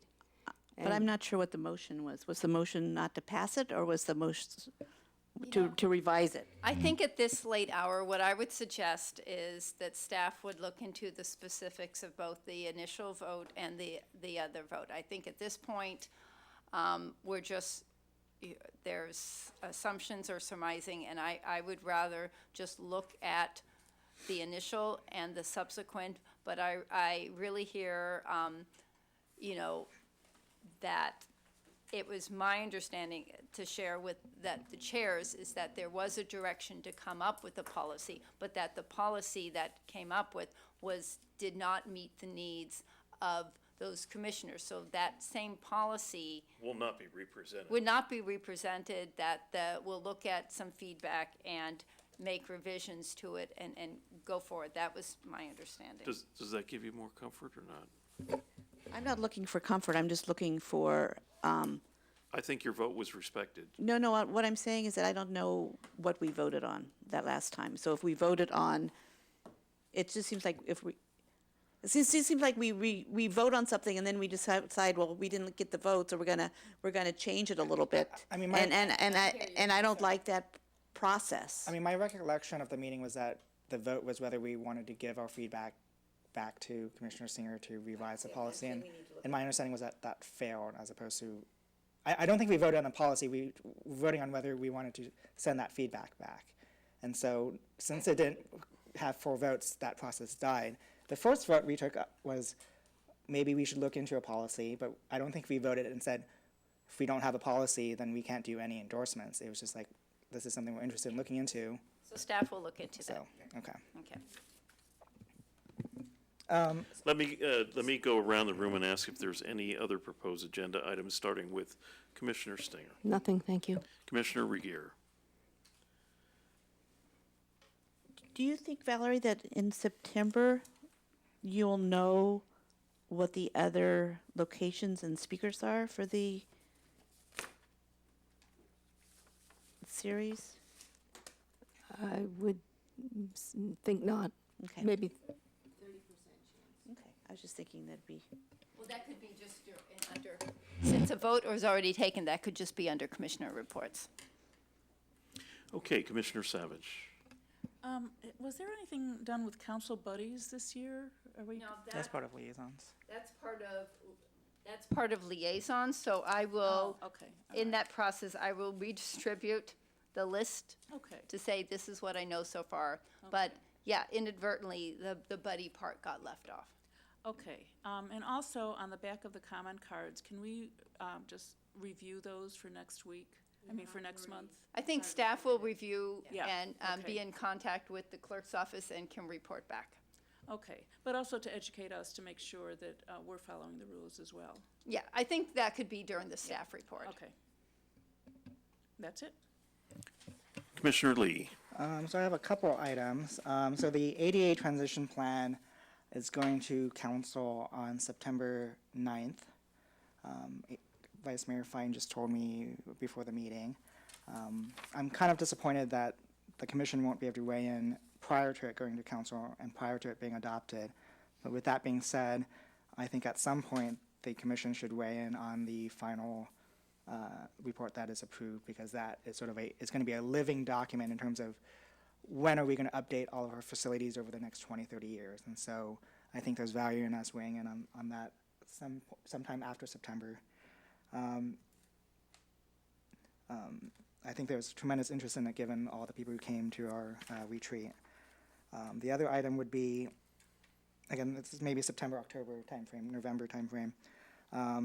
The county published their homelessness point in time count. So I would love to have a presentation on that, but also consideration of a recommendation that the council declare a shelter crisis in Palo Alto under AB 932. And a lot of cities in the region have made such a declaration, and it provides, when cities make that declaration, it enables them to access state funding and reduces some of the building and code requirements as cities try to, address the homelessness issue. So a presentation on the point in time, but also a discussion on a declaration of a shelter crisis under 932. Do any of these items fall under initiatives that you're a member of the leadership or support? Yeah, homelessness is on the list. ADA, I think I'm the only person on the ADA one. Let's see. I think at a previous meeting I had requested an agenda item on AB 516, which Councilmember Koo had mentioned. It sort of falls under the bucket of homelessness as well. The most pressing one, though, I would like a discussion in light of our joint meeting with council in terms of potential agenda items. I'd love for the commission as a whole to weigh in on the items that we'd like to discuss with council. So frequently do we get a chance to meet and discuss with the entire council. I think the last time we did it was the first summer that I had joined. And so having the entire commission weigh on that would be. No, I think we usually have, that's true, the month before you have your joint study session, you usually just talk about, the format and who's going to talk about what. So, so we're already at 1, 2, 3, 4, 5, 6 items, and that doesn't. Well, so the most pressing one would be the joint meeting. The other topics may be October, November, December timeframe. Wait, the joint meeting's in October? The joint meeting is in October, so if you wanted, To- you would need to discuss it in So September. that's the most time-sensitive one. I think the housing during winter time, I think we should Yeah. do Yeah, that sooner. Yeah. Okay. I think the last thing, sorry, and again, this is not urgent for September meeting. But again, the police department indicated that they would be coming back to us sometime this winter with their body camera. And maybe that's something that our liaison can.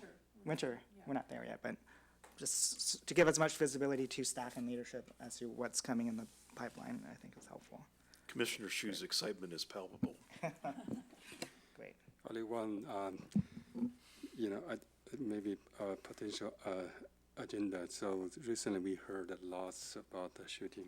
So I would like to have some agenda down the road, if not in September, maybe October, November, to see, how we can get us prepared, educated. On what specific? Shooting. Remember the gun shootings? Oh, so are you asking for active shooter training? I'm not, No. I'm just education. Share some information with us. can I continue holding it? I'm still confused as to what you're looking for. I'm looking for some, for example, what triggered this kind of incident, right? So how we can, as a commission, how we get us, ready, in case that kind of thing happen in the neighborhood, all that kind of stuff. We cannot rule out, those kind of things happening in the neighborhood. For example, the incident occurred at Sunnyvale, the car incident, right? So we talked about, but we need to understand what's going on there. I don't know how to put it. So are you talking about for us, Well, how? yeah, hold on just a Okay. second. I think we have that input, and I'll second it, okay? So that we try to find someone that can talk to us about public safety that relates to some of the shooting incidents that have occurred in the United States. Maybe, I think instead of trying to discuss it tonight, I think it has a first and a second, that the makers of the motion and the second could just refine their thinking. That's what I've asked of And that's commissioners what we'll do. before, and then get back to me. I'm thinking of the late hour. So do we need to second Stevens, all his agenda items?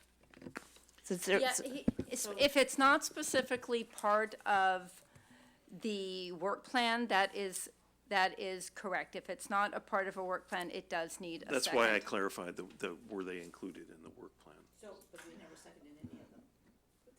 They're in Or the so, work so plan. even if they're on the work plan, though, if we wanted to agendize them and the majority of the commission wanted to put it on a set agenda, we could vote on it, though, right? Right. I would say AB 516, I do not see as part of the work plan, but you could, Okay, yeah, so can I have a motion on AB 516? That's the piece of legislation that Councilmember Koo mentioned in terms of restricting local police departments' ability to ticket and tow vehicles under a number of situations, including whether they've been there more than 72 hours. I consider it as part of the homelessness initiative, but I'm happy to vote on it separately. So are we saying for it to be on the agenda for September? there's no way it can be. We've got too many items. Can we place it on the October agenda?